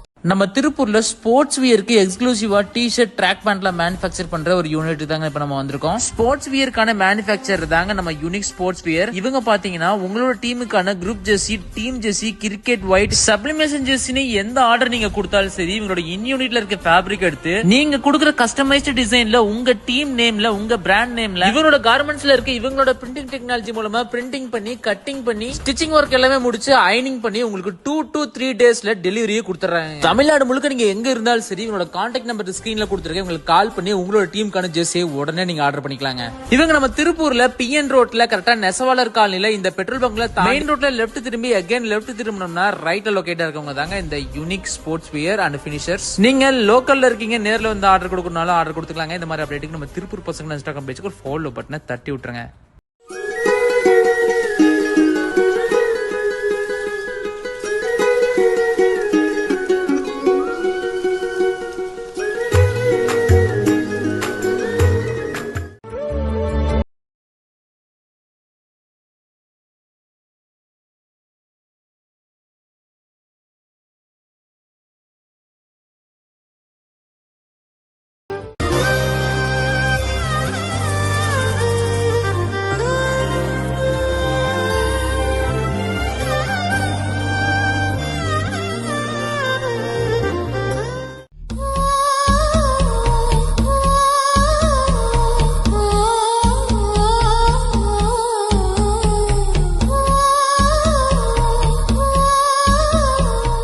நம்ம திருப்பூர்ல ஸ்போர்ட்ஸ் வியருக்கு எக்ஸ்க்ளூசிவா டி-ஷர்ட் ட்ராக் பேண்ட்லாம் மேனுஃபேக்சர் பண்ற ஒரு யூனிட் தாங்க இப்ப நம்ம வந்திருக்கோம். ஸ்போர்ட்ஸ் வியருக்கான மேனுஃபேக்சர் தாங்க நம்ம யூனிக் ஸ்போர்ட்ஸ் வியர். இவங்க பாத்தீங்கன்னா உங்களோட டீமுக்கான group jersey, team jersey, cricket white, sublimation ஜெர்சின்னு எந்த ஆர்டர் நீங்க கொடுத்தாலும் சரி இவங்களோட இன் யூனிட்ல இருக்க ஃபேப்ரிக் எடுத்து நீங்க கொடுக்குற கஸ்டமைஸ்டு டிசைன்ல உங்க டீம் நேம்ல உங்க பிராண்ட் நேம்ல இவங்களோட கார்மெண்ட்ஸ்ல இருக்க இவங்களோட பிரிண்டிங் டெக்னாலஜி மூலமா பிரிண்டிங் பண்ணி கட்டிங் பண்ணி ஸ்டிச்சிங் ஒர்க் எல்லாமே முடிச்சு அயனிங் பண்ணி உங்களுக்கு 2 to 3 டேஸ்ல டெலிவரியே கொடுத்துறாங்க. தமிழ்நாடு முழுக்க நீங்க எங்க இருந்தாலும் சரி உங்களோட கான்டாக்ட் நம்பர் ஸ்கிரீன்ல கொடுத்துருக்கேன். உங்களுக்கு கால் பண்ணி உங்களோட டீமுக்கான ஜெர்சியை உடனே நீங்க ஆர்டர் பண்ணிக்கலாங்க. இவங்க நம்ம திருப்பூர்ல பிஎன் ரோட்ல கரெக்டா நெசவாளர் காலனில இந்த பெட்ரோல் பங்க்ல மெயின் ரோட்ல லெஃப்ட் திரும்பி அகைன் லெஃப்ட் திரும்பினோம்னா ரைட்ல லொகேட் இருக்கவங்க தாங்க இந்த unique sports wear and finishers. நீங்க லோக்கல்ல இருக்கீங்க நேர்ல வந்து ஆர்டர் கொடுக்கறனால ஆர்டர் கொடுத்துக்கலாங்க. இந்த மாதிரி அப்டேட்டுக்கு நம்ம திருப்பூர் பசங்க இன்ஸ்டாகிராம் பேஜ்க்கு ஒரு ஃபாலோ பட்டனை தட்டி விட்டுருங்க.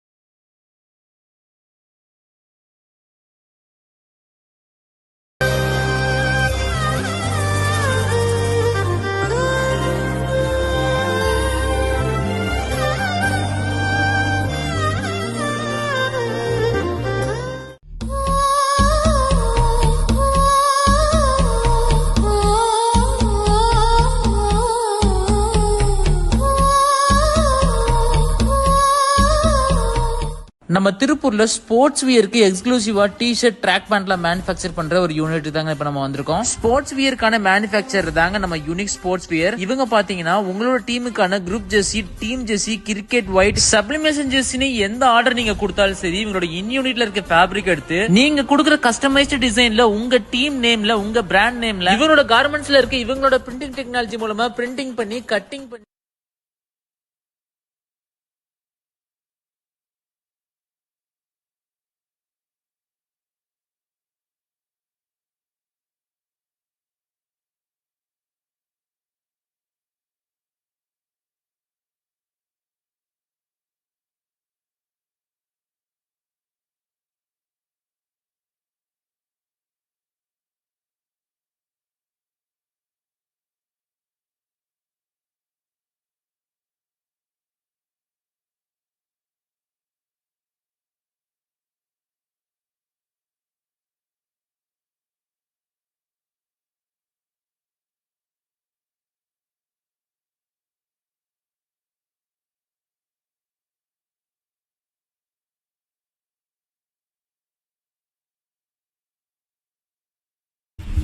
Right into the second innings. Bat flies, ball is in the air, but somehow manages to reach the spot it requires maximum to begin things off.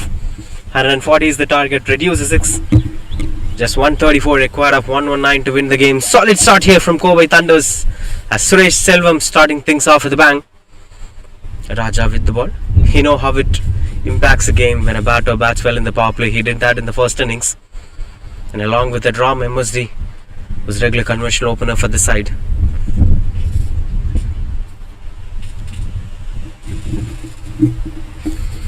Setting up his fielders over there, Raja.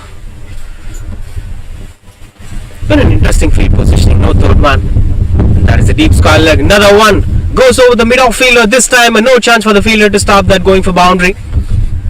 6 and followed by a boundary to begin things off. 10 runs in just no time here.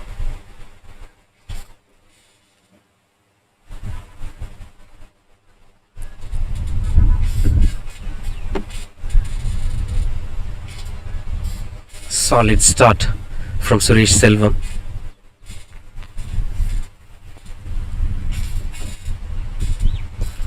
Another one in the air that goes between the mid-off and mid-on fielders, and no chance for the fielders to stop that. Back to back boundary. 6-4, and that's 14 runs so far in this over. Full of positive cricket from Suresh Selvam. Never gets worried about the numbers, never gets worried about the target it requires. Just playing positive cricket all round.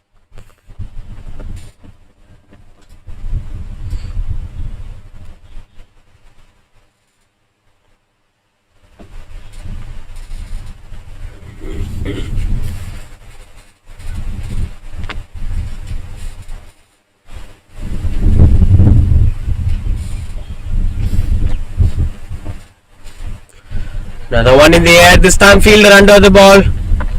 As that fell short of the fielder, no chance of that being a wicket, and miscommunication for the second run.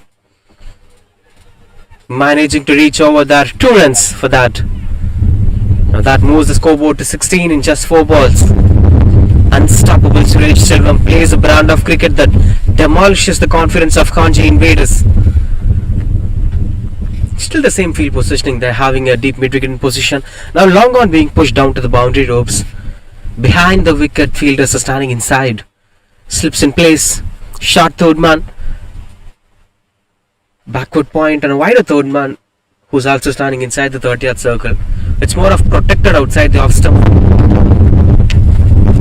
And guides it at the final range and will eventually go over the boundary ropes. 20 runs so far in this over. Suresh Selvam somehow finds the boundaries. The new ball, fresh impact. You can use the pace of the ball. And it is power play. That's the most sweetest thing about this. As things are getting into proper control.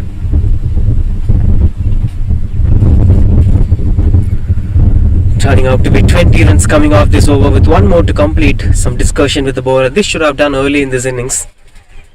Before it went out of the control. Still not a problem. If they get a wicket in the last ball, things might get compensated. Now the biggest pressure is not to concede a run. At least one ball of an over. Suresh Selvam simply reduced 20 runs in the target. And that's clean bowled. Good comeback from Raja. 20 runs in the first 5 balls. And the last ball, the batter being gone. Got the momentum, but the man created the momentum is not there. You have to start things freshly from the second over. An attempted Yorker worked well for Raja this time. 20 for 1 after 1 over.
gets things in control.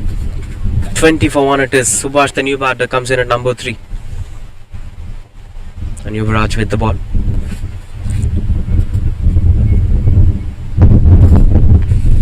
Slogs it away as the fielders chasing down the ball. Beautiful stroke making, and they are utilizing the power play to the fullest as it goes for boundary. This time it's an attempted Yorker from Yuvraj that turns out to be a full toss delivery, which is more than enough for batters like Ram MSD. Slogs it at the mid-wicket region for boundary. There was a fielder at deep square leg, but he had no chance to reach to that spot. I think this is pretty much important. The biggest problem of bowling in Yorkers, it may turn down to be a full toss delivery or it may turn down to be a full earned delivery. Both are meant to be punished by the batters. So it's about a risky zone where you just miss, the batters will hit. And that's why bowlers like Malinga have been rated high in international standards. Yorkers are not simple deliveries. You have two risky zones in between. It may turn out to be a fuller length, it may turn out to be a full toss.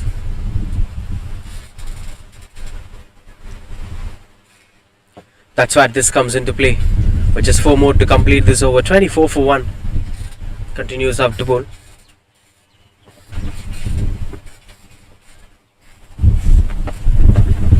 Trying to glide it up. This seems to be a better length for the batter that confuses the batter with front or back double mind confusion, and not letting the batter to settle down for any form of batting, either on the front foot and the back foot.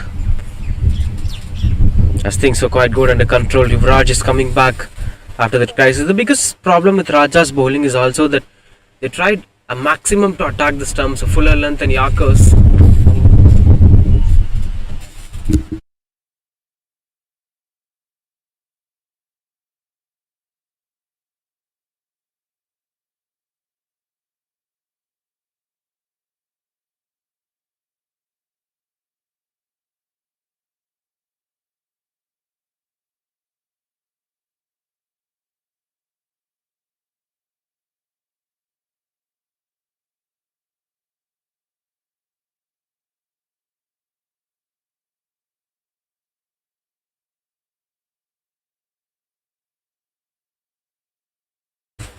Goes over the boundary ropes, as it turns out to be another crucial stroke making. Whenever the bowler bowls a fuller one, it turns out to be the boundary, as the batters are trying to push it closer to the target that it requires. The more you utilize the power play, the more you get closer to the target.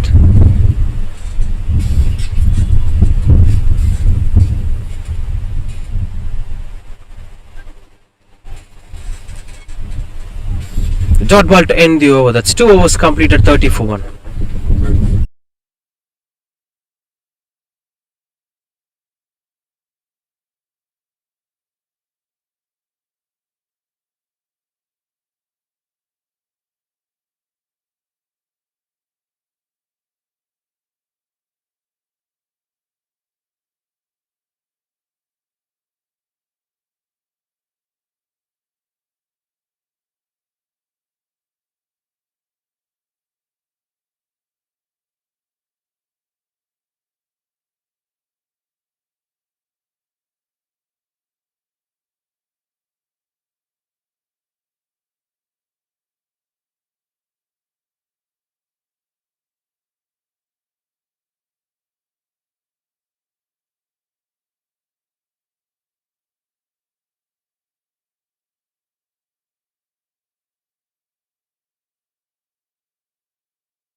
Continues up to bowl Raja. Time to compensate on what happened in the first over. Ended to the sweet spot where he got a wicket. And it's pretty much important to bring it back to Ram MSD. He understood the situation perfectly. But this is not a conventional T20 game. You have to chase down a mammoth target of 140 odd to reach down there. There must be quick impacts from the batters on every phase of the game, especially at the power play.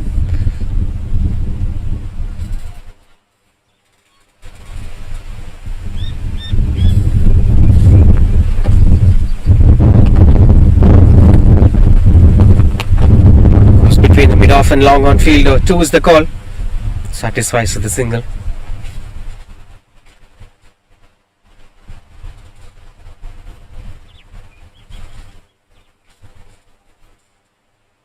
As this also turns out to be a gentle reminder for the batters to be awakened to maximize it into the power play.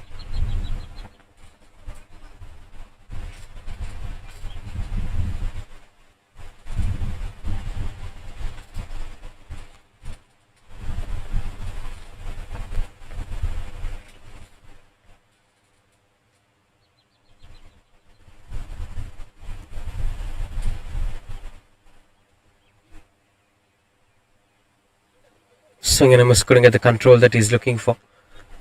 But the intent is pretty similar, that they could eventually understood the batter's rhythm. Once the batter starts playing longer innings or to play for a long time, the strong zones will be clearly visible. Certain regions where the batters will constantly target at a certain length where the batters will focus on to go for the big shots. As of now, it's full length deliveries and tossed up deliveries for Ram MSD. He never tried to go onto the back foot.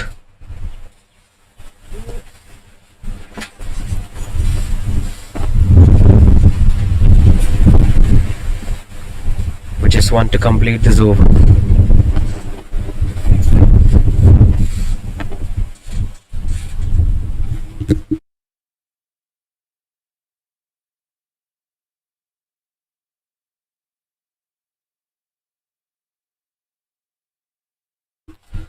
Swings and turns out to be just a single. 3 overs completed, 33 for 1.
Turns out to be over the dot ball. Continues up to bowl Yuvraj.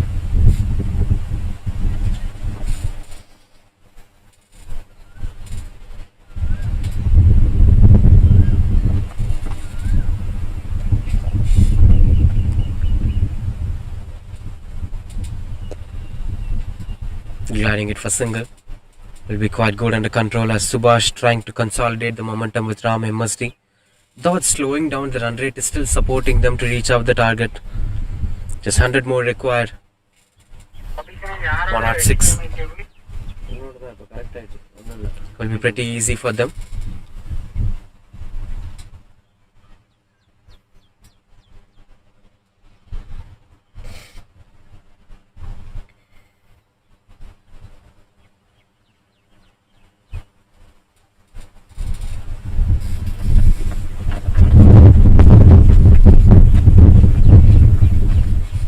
Locks it away, couldn't get the control that he's looking for.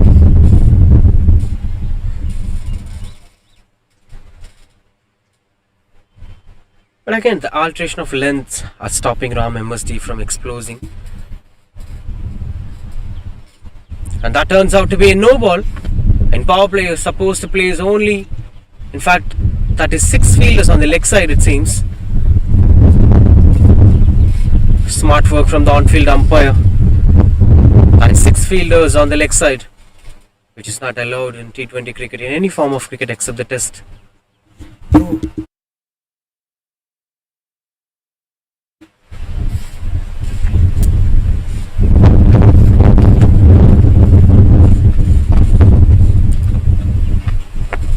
Now that turns out to be no ball. Free hit will be following that. That's why you must be very careful on your field positioning. Though this has some pressure, the situations were turning out to be pressurizing. But you have to be on spot. Good work from Yuvraj. Survived the free hit well.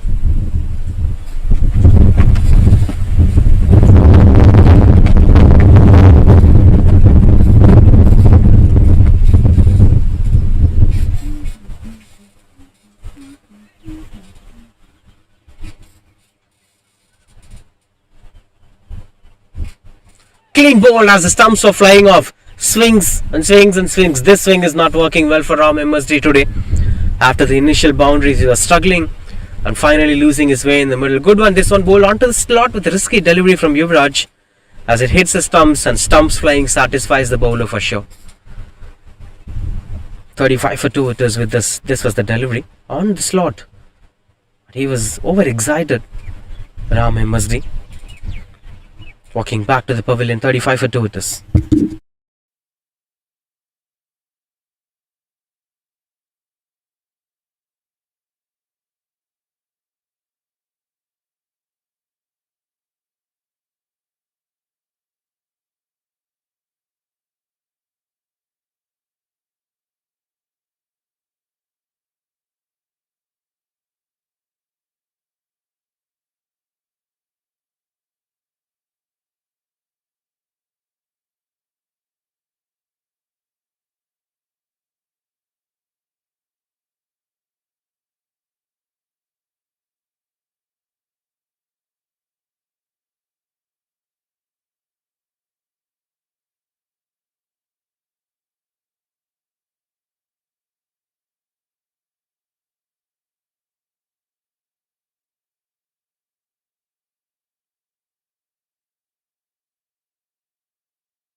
Punching it through the point direction. Dureraj, the new batter, who initially started well with the ball in the power play. Now in this innings, he have to continue the power play rhythm that's being left by the openers.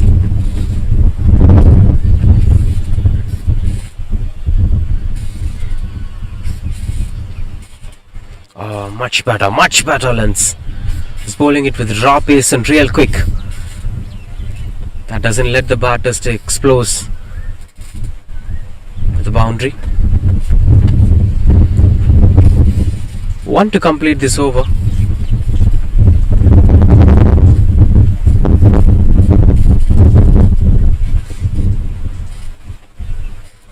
Dot ball to end the over. That's 35 for 2.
35 for 2. SPJ Suresh, the new bowler, into the attack straight away, moving on with the left arm spin now. This is going to be a real test of patience for both Subhash and Dureraj. Both were new to the crease, but there is a huge target in front. Carrying both responsibilities are going to be a different challenge for them. And that's clean bowled. SBJ Suresh came in and straight away brought in the breakthrough they're looking for. Left arm spinners delight this. As this time Subhash tried to overhit the ball onto the onside. He twisted himself and tried to play it across. That unfortunately didn't help him to gain runs. 35 for 3 it is.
$35 for 3.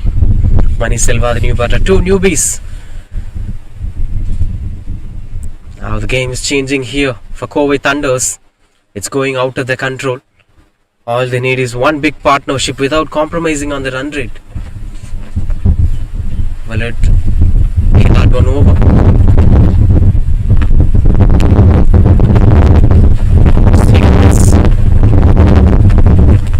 I think this is something that needs to be spoken. The impact of left arm spinners in modern day cricket.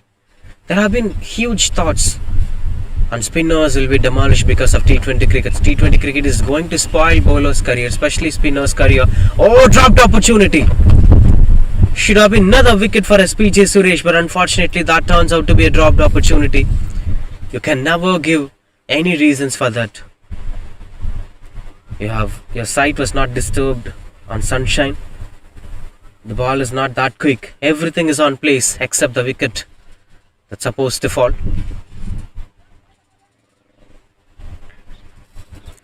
And this was expected that spinner's career might come to an end. But when you look at the numbers of Rashid Khan, Harbhajan Singh, Sunil Narine, Amit Mishra, there are plenty of spinners who have succeeded well in IPL. 5 overs completed, 36 for 3.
$37 for 3.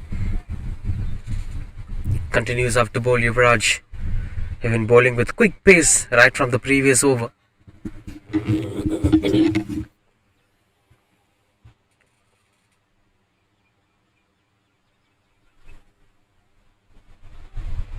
As the pace got increased, they've been trying to bowl quick pace ever since then.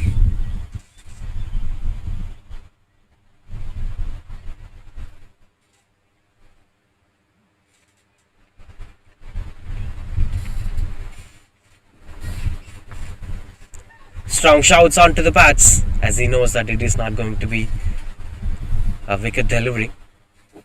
Pitching down the leg.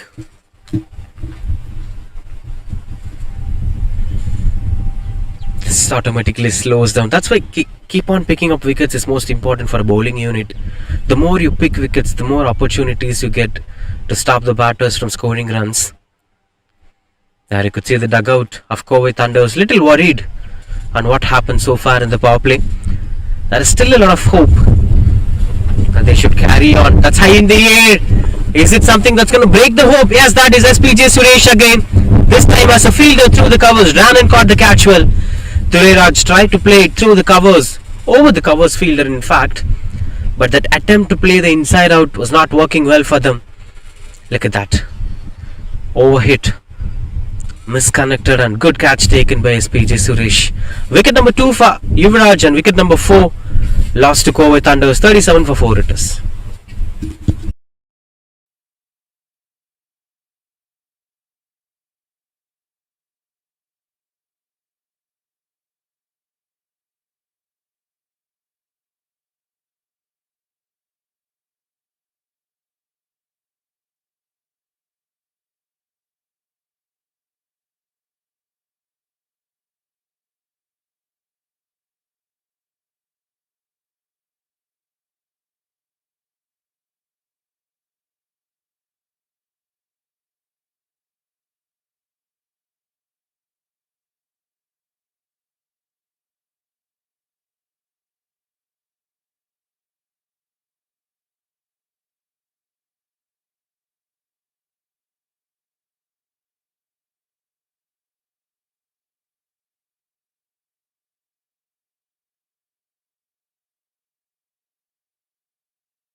$37 for 4 as Koti, the skipper himself, gets into the crease.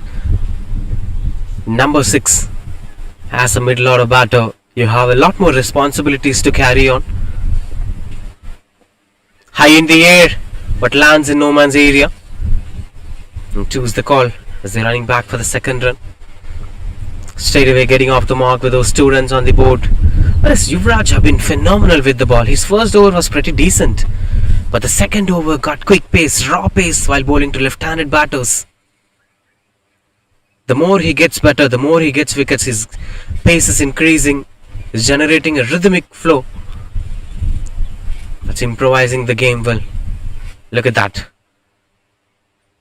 Not an easy one if it goes out of their control.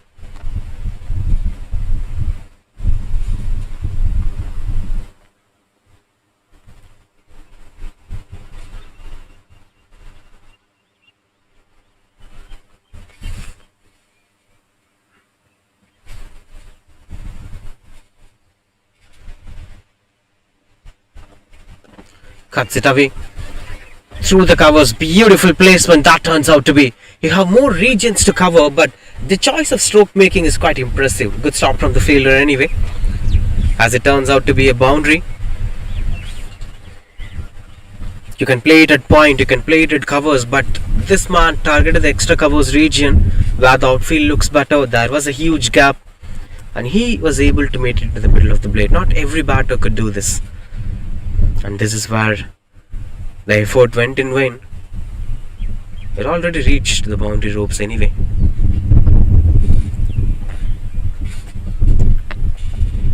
End of power play, 43 for 4.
Continues to bowl SPJ Suresh.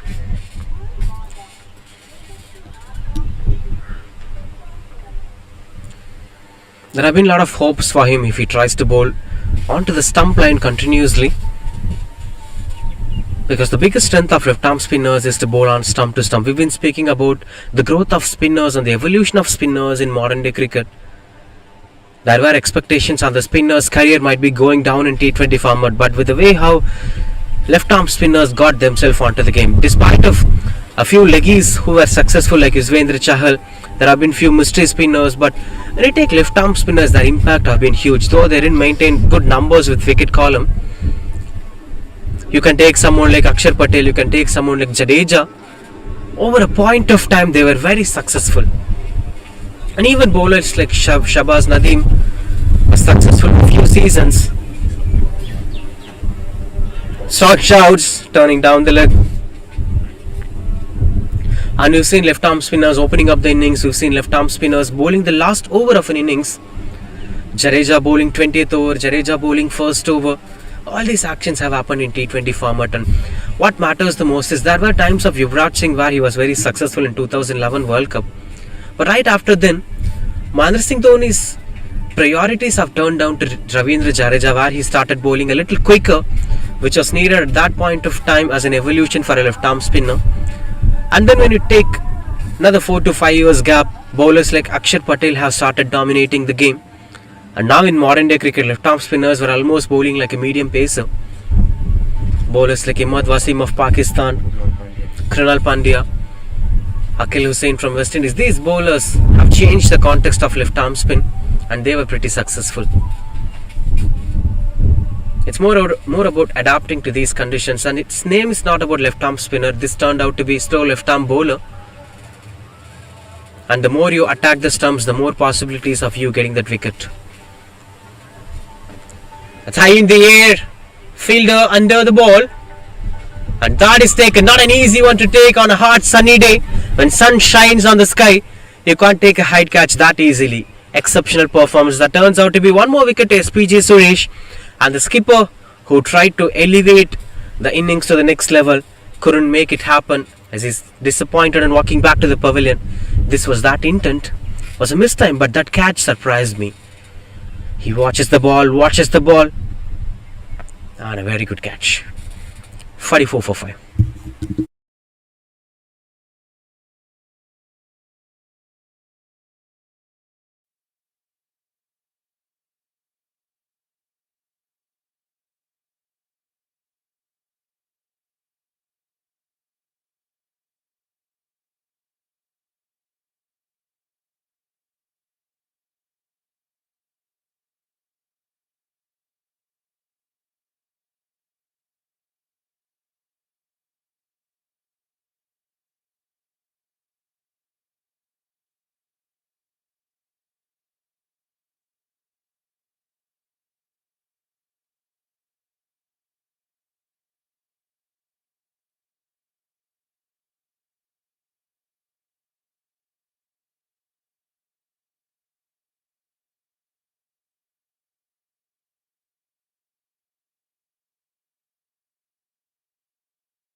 Quicker one turns out to be just a single.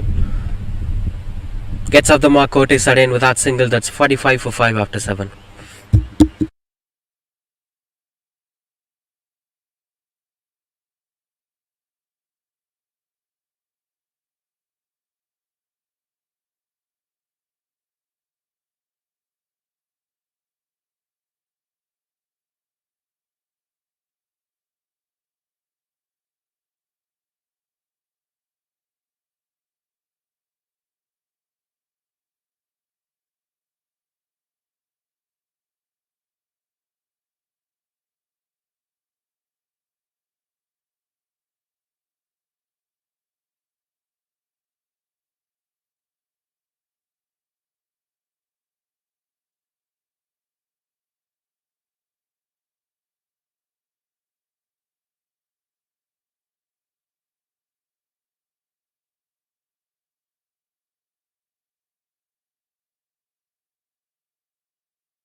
$45 for 5. Been an exceptional numbers from SPJ Suresh. One after the other, he started getting involved into breakthroughs. Another spinner. That's high in the air as it beats up the covers fielder comfortably to go for single. But this is quite good under control that the spinners have started dominating this innings.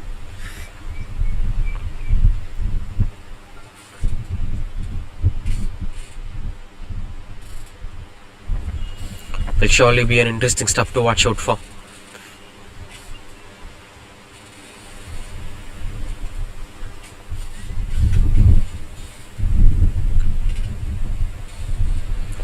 High in the air as it fell short of the fielder, but there are possibilities which pushes Mani Selva, who's still under pressure. Got some time to play some deliveries, but still couldn't unleash the energy that he's looking for.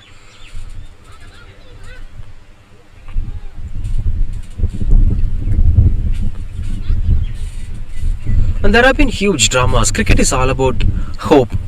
In history, we've seen miraculous things have happened in the game of cricket. You can never say someone to be an underdog in cricket. The biggest example is an underdog team have made it to the finals and won the trophy at the iconic Lords against the most dominant cricketing side of that era, the mighty West Indies.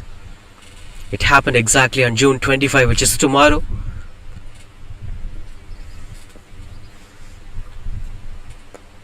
Almost 42 years of that miracle have happened. That was the incident, that was the moment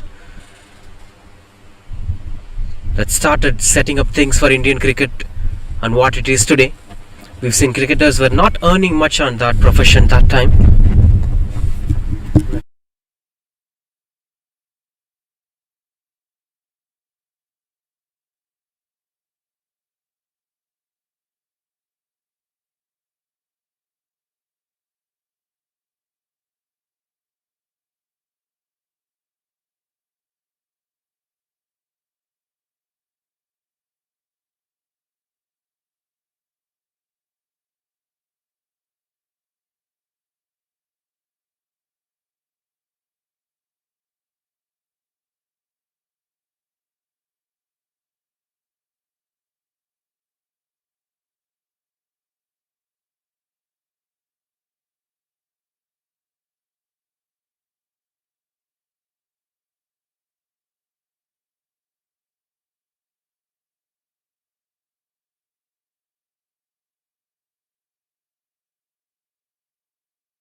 Hmm.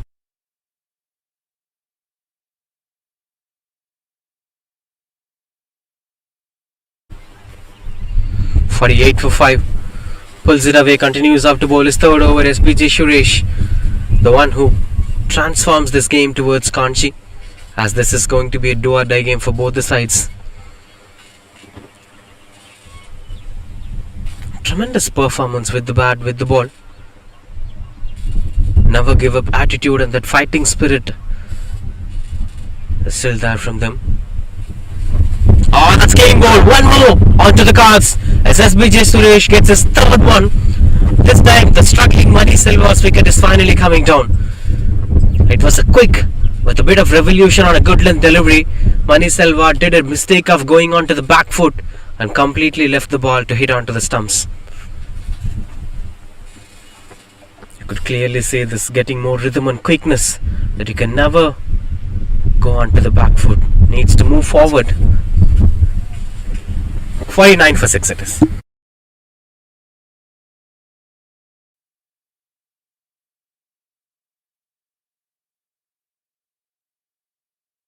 As you could see the camera persons, this is how the broadcast is being done from MSA live streamers.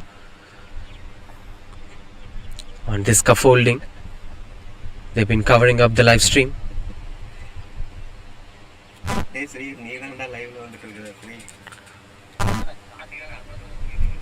And Vasant, the new batter, comes into the crease in at number 8.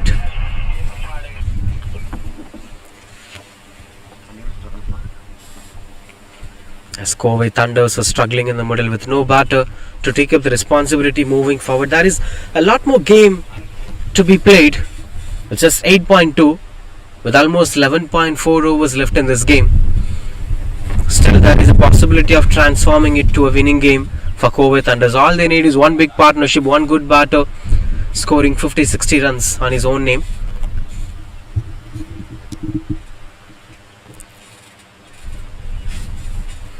If I were the skipper, I will surely add one more slip and a silly fielder to put a lot more pressure. There is a set batter, 6 wickets gone. I have this freedom and cushion to experiment on things, and also I don't want the new batter to straight away get off the mark with a single. I want him to face me one after the other. There is 4 balls left in this over. I want that new batter to face all the 4 balls, and the probabilities here of me getting a wicket will be very high.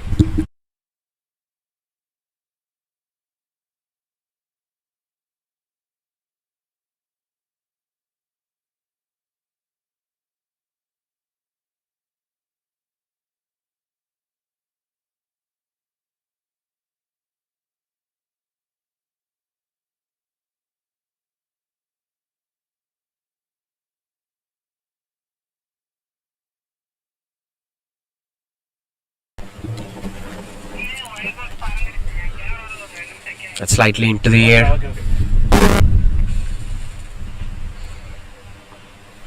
As things are getting closer. 49 for 6 it is, with 3 more to complete this over.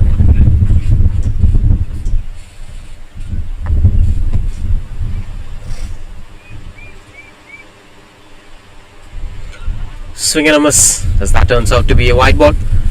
He's having two-way variations, with one gets a lot more flight and the one is a quicker. The one that gets onto the stumps was a little bit quicker one.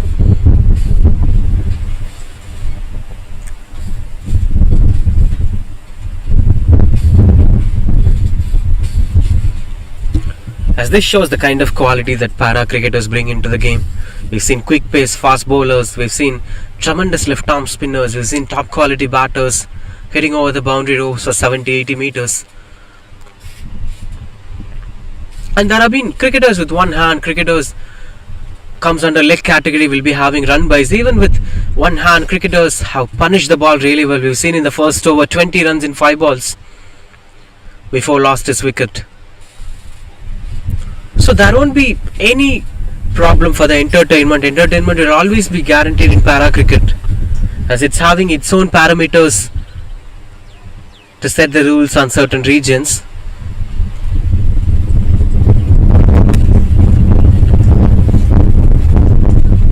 That's 50 up here for Covey Thunders, with one to get completed. 52 for 6. The run rate is less than 6 runs per over. Record run rate is also 7.68, which is still in control. Dot ball to end the over. That's 9 gets completed. 52 for 6.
Ramesh Naidu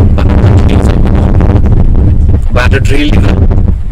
He was the one who has highest individual number as a batter, 42. Nobody scored 40 in this tournament so far, with Sunmaker being the second top run getter, 38, which he scored against Covey Thunder yesterday. Arirud will also be having a game against Conchi today. That will be the last game for them. If they win the game, they'll surely be the table toppers. They can eventually play at the qualifier one. That's high in the air, catches the call, and that put down by the fielder. Unfortunately, the judgment went a bit wrong. Should be much precise in judging the ball. That was a catch, but he was unsure whether it's coming out to his hands or he have to move forward. Should have moved forward maybe.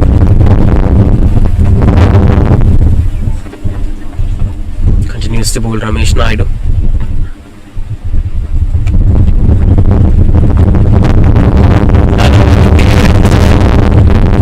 It reaches out the fielder, will just be a single. It's in a windy condition, you can hear the sound, the noise of the wings passing. It's even pushing the fielders down. That's the kind of pace in which the wind is travelling here. That's why wind plays a crucial role in this venue, especially for the spinners when they try to extract some turn. And speaking about the bowling action of Ramesh Naidu, the jump before he releases the ball, that's where he creates all the pace and revolution on the ball. Look at that. That is the jump.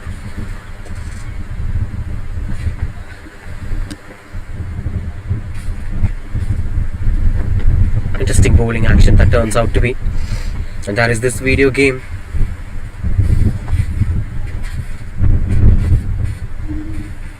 This is real cricket, where the spinners use the ball turning down the leg. In fact, impact itself is away from the line. Inspiring jump that is, seems to be that video game off spinner style.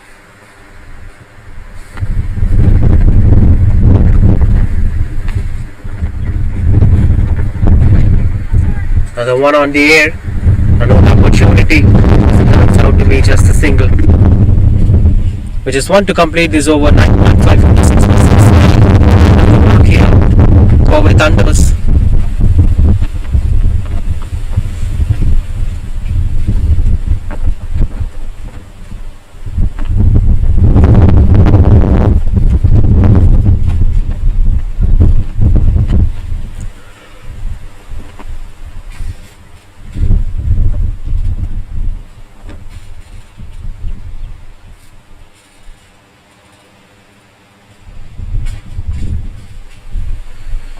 As it is turning out to be quite good under control. Continues to bowl Cortes again. Continues to bat Cortes again. Swing and a miss. Dot ball to end the over.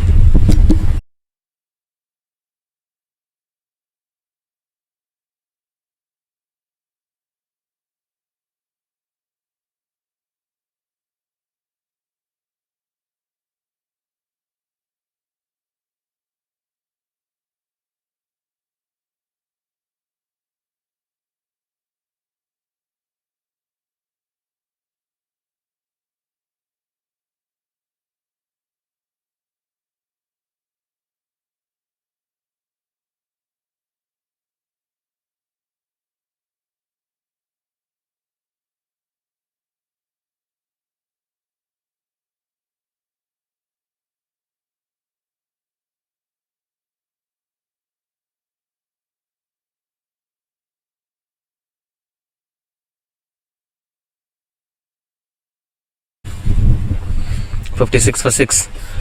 Strong appeal. Last over of SPG Suresh. 3 wickets so far. Pulled off another 2. To end up as the first bowler to get a 5-4 in this tournament. We've seen bowlers picking 3 wickets. Swing and a miss. The possibilities were pretty low as he's bowling outside the off stump. The one attempted onto the stumps by the wicket deliveries from SPG Suresh.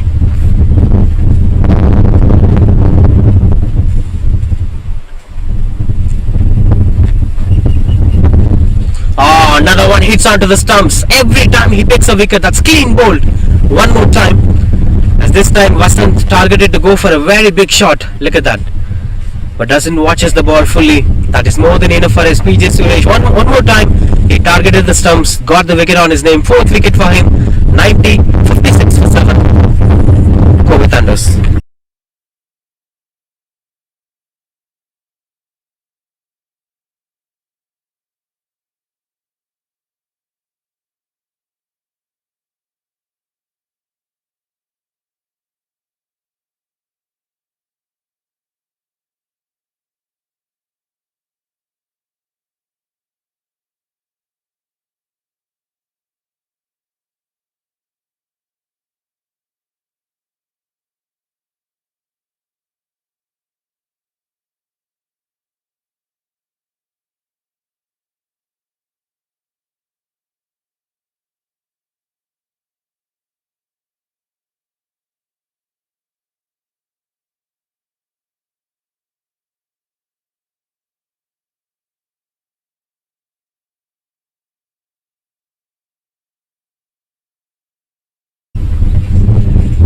.56 for 7. Continues out to bowl SPJ Suresh. Avalur Pet Muniappan in at number 9.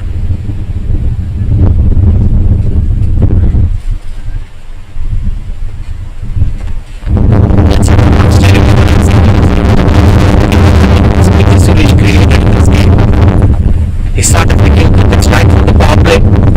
Every over he got a wicket on his name. So every time that SPJ Suresh goes down, will it become 2? 1 needed for the 5-4. Best bowling figure for a bowler in this tournament. Strong shouts. Oh, was not given. Seems to be pretty close up. Umpire says.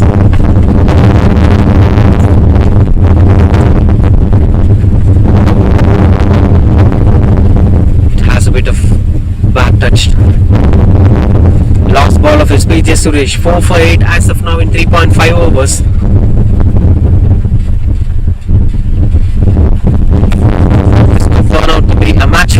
performance for sure.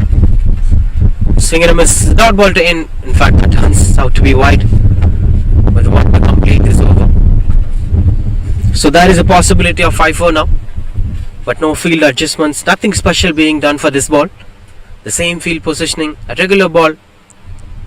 He might be way aware that he have picked up 4 wickets so far.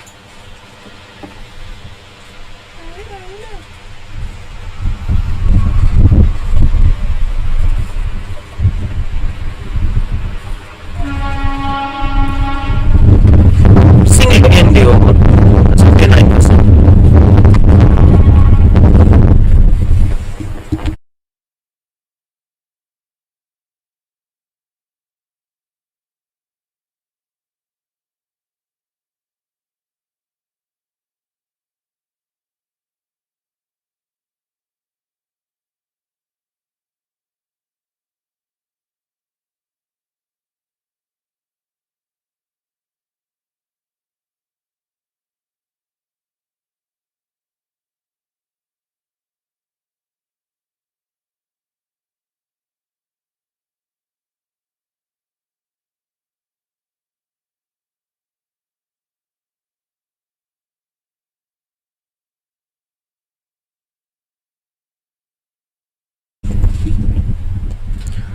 Catches the call as two fielders converging together landed safely. Continues to bowl Ramesh Maidu, no wicket so far. Still an economical spell from him along with SPJ Suresh. Wonderful numbers from SPJ Suresh too. 4 for 10 in his 4 overs. Like these kind of bowlers are actually designing this format. That's why I said left-arm spinners will surely be having something to purchase in this venue. Especially in this day too. It's turning out to be more of a spinner's paradise.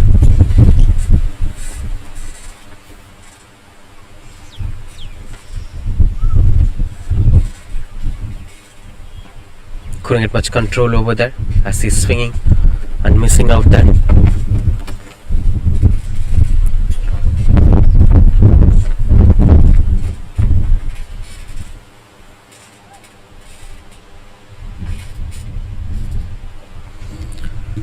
As that's 61 for 7, which is 2 to complete this over. 11.4 overs. Though these two batters were trying to stay calm, especially Kote Sadayan. Oh, that's beautiful shot. Proper pick-up placement. But no man standing at the deep. Exceptional stroke making and a much needed boundary at this point of time from Kote Sadayan. A slow flighted delivery, which is closer to the batter. That's more than enough for him to flick it away to the deep square leg region.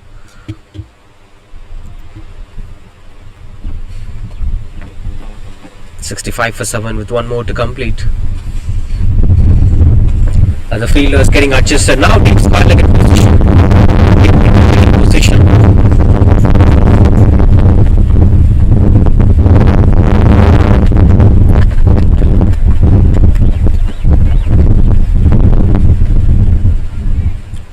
Turning out to be a little bit of expensive when comparing to his previous venture. 7 runs so far.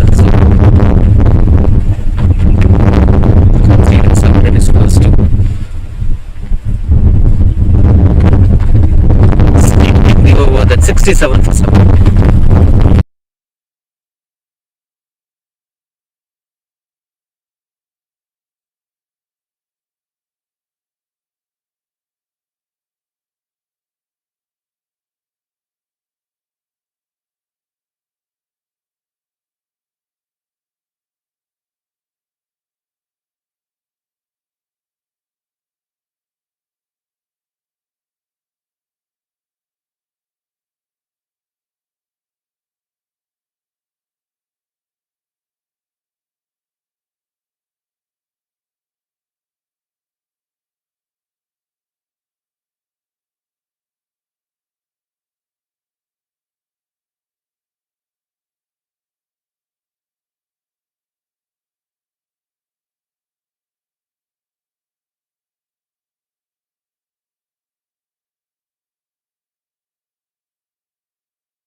Sarguna Pandyan, the new bowler, into the attack. Another left arm spinner. Beautiful captainship this is.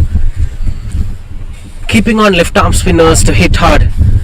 SPJ have finished his spell.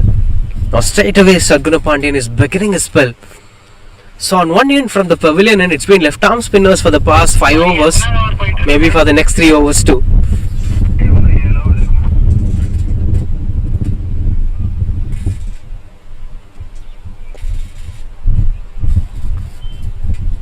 Interesting approach this have been. Sometimes the skippers might use both the left arm spinners from both the ends.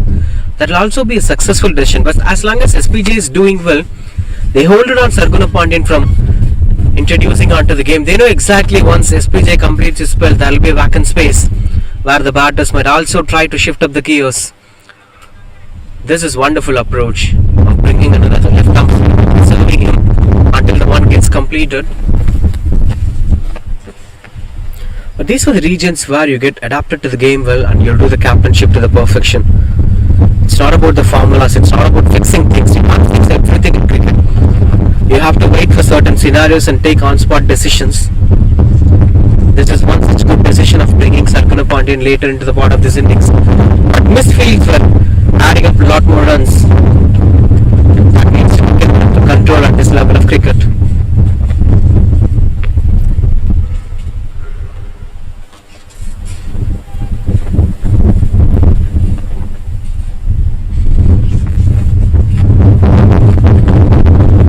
In the air, nobody's there to stop that, going for a maximum that hits the pavilion. Beautiful shot that is. This is what the performance of para cricket. Avalurpet Muniappan have slogged it to the deep mid-wicket region. Surely it will be around 70 to 75 meters down the ground. Are they changing? Is that just in the game? As both the batters have started shifting up the gears.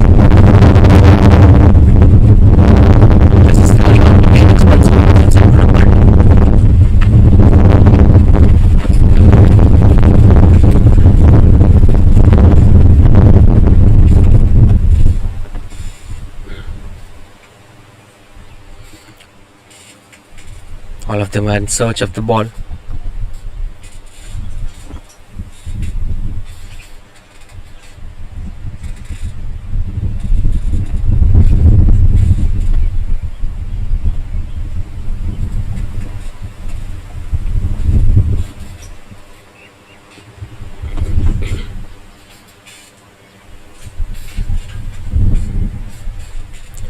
"76 for 7" continues out to bowl Sarguna Pandyan.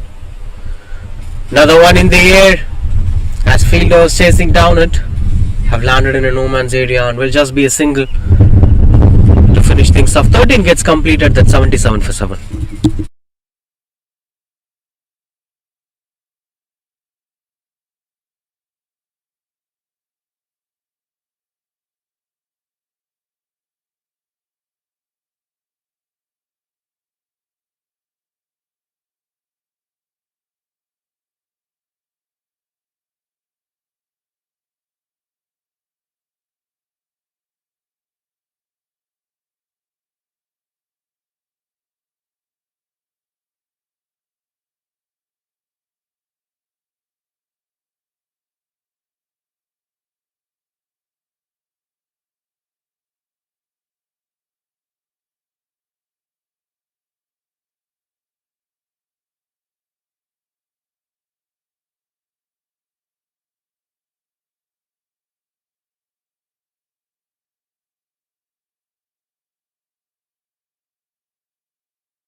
77 for 7.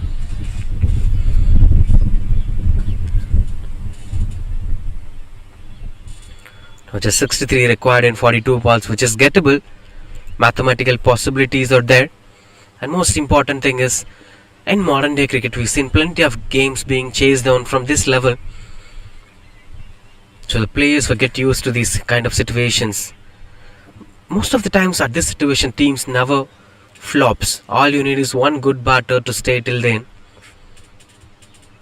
The scoreboard will automatically move.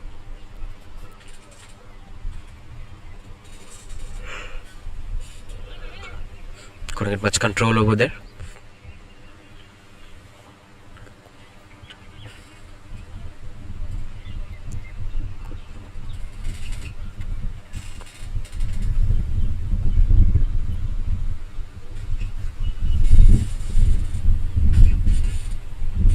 Clean bowled as it hits the off stump. Quicker one from Yuvraj once again, the one who generates the pace despite of wherever that it is. As this one skid on, didn't bounce as I've expected. As you could clearly see the batter trying to jump and play it, expecting it to get some extra bounce. Taking back a look at the dismissal. Look at that. But this was not bouncing as of his expectation. Clean bowled it is. Yuvraj gets his third one, 77 for 8 it is. Cover Thunders.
"77 for 8 it is, as that brings Vyravan, the new batter, into the crease.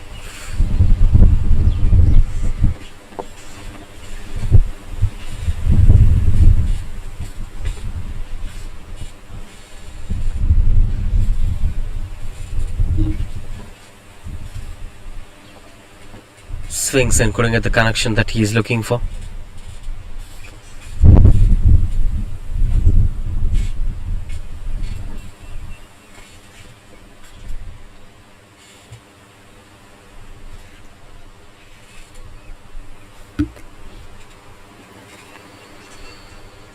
But just 3 more to complete things. The way how he generated the pace right from the beginning of the innings matters the most. Through the covers, couldn't get the elevation right as the fielder was chasing down the ball. I'll be just a single.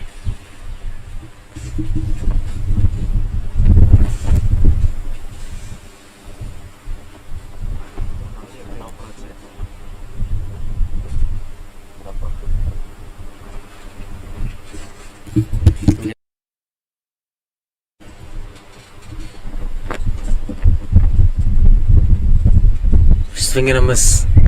Can try invading the stumps. Yuvraj can get another one, as this is going to be his last ball of his spell today. Can he end his spell for 4 for 20? We've seen another bowler, SPJ, completing as 4 for 10. Now one more bowler who's trying to impact this game.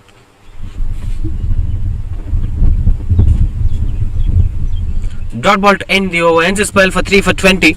78 for 8 it is after 14.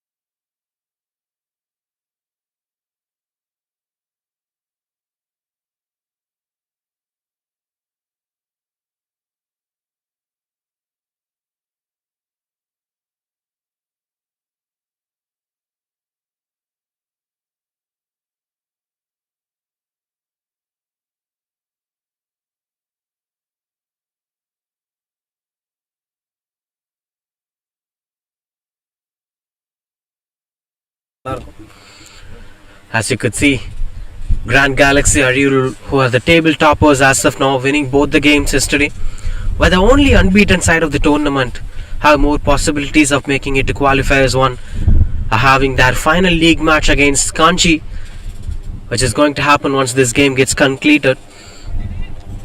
Having the team discussion with Secretary Veera.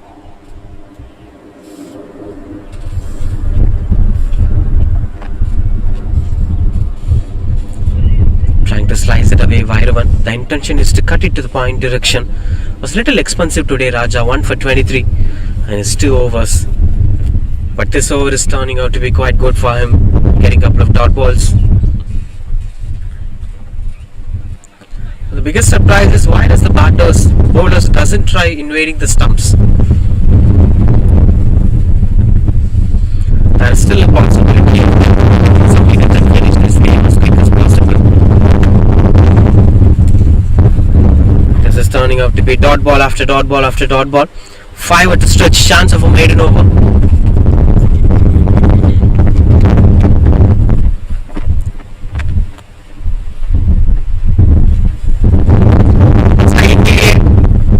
Beats up the fielder and will just be a single as Vairavan takes the strike back to the next over. 79 for 8 overs.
Okay.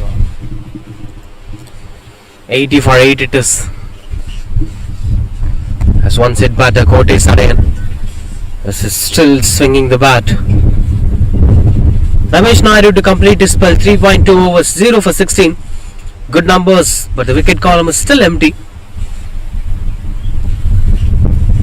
The only reason is most of the times they've been bowling outside the off stump. They can invade the stumps in a regular interval of time as the batters are over swinging, over hitting and trying to go out of their control.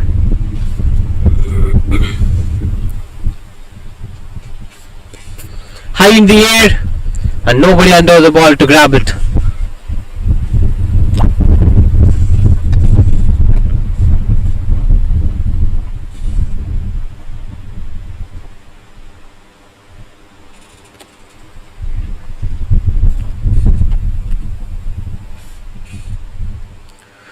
This gets clear conclusion as Vairavan steps out to go for the big shot but couldn't get the connection that he's looking for. Ramesh Naidu finally gets his first wicket.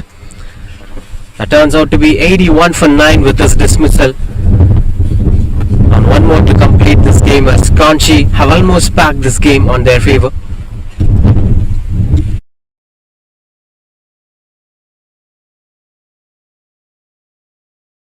This was that. There is no way going back. Good work behind the stumps from the wicketkeeper.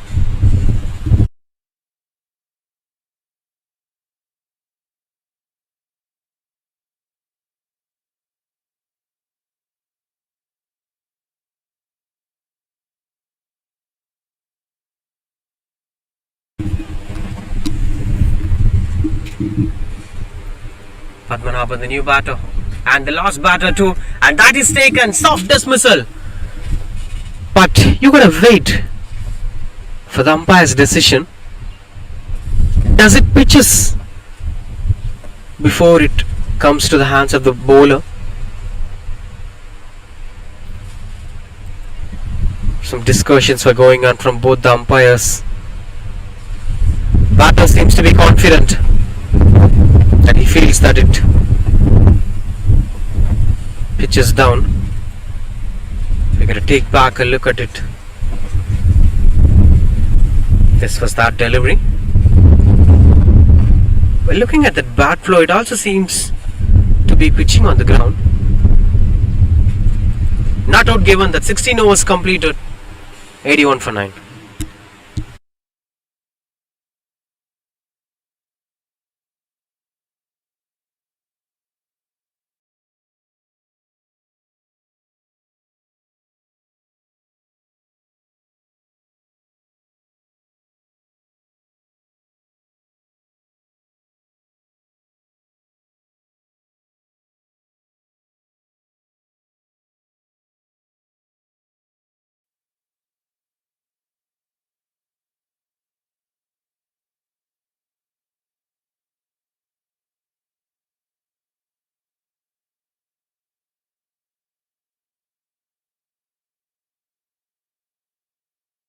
Raja to bowl his last over. As every bowler are finishing their spells, we've seen Ramesh Naidu finishing things off with a wicket. And now this turns out to be another one.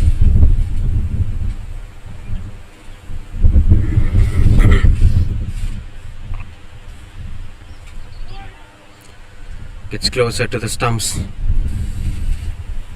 The pick of the bowler being SPJ Suresh, the skipper of the side, picked up 4 wickets for 10 runs.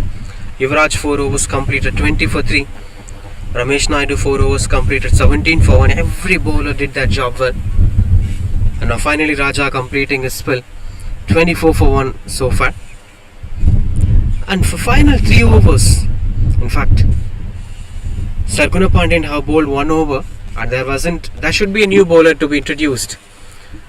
If there wasn't any wicket falling in this over, along with Sarguna Pandyan, as they have used only 5 bowlers, but doesn't give much opportunities to Sarguna Pandyan in the middle overs. So he need a partner to complete his spell. He can't complete the spell. He can bowl to maximum of 2 overs from here.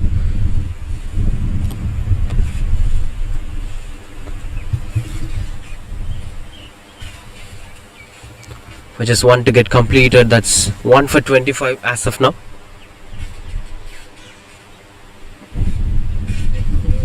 Will this be the last ball of this game? There is still something to be seen today. 17 gets completed, 83 for 9.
$83 for 9. Last 3 overs in action. Sarguna Pandyan back into the attack. Came in as a left arm spinner, got punished and was not given the second over.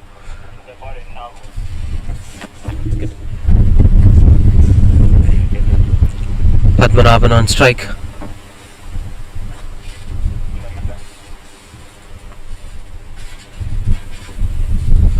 That's high in the air as it landed safely. Will just be a single. They're still consolidating to finish that entire 20th over.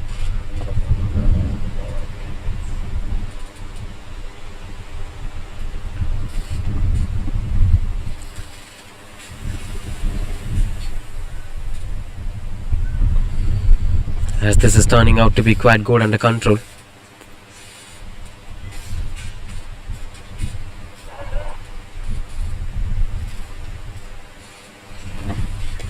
Tossed up delivery.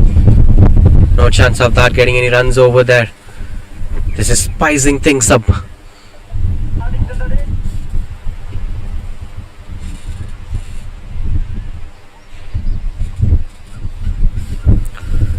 High in the air again, catches the call. And that is taken. Good celebration over there. Good running catch taken. The fielding standards have been phenomenal today from both the sides, to be very honest, as this is turning out to be a match-winning performance from Kanji. All over there, every other cricketer of them performed well, especially with the ball. 4 wickets for SPJ Suresh, Ramesh Naidu 1 wicket, 3 wickets Yuvraj, 1 wicket Raja and 1 wicket Sarguna Pandey ends the innings in style. And they are winning this battle by a difference of 55 runs.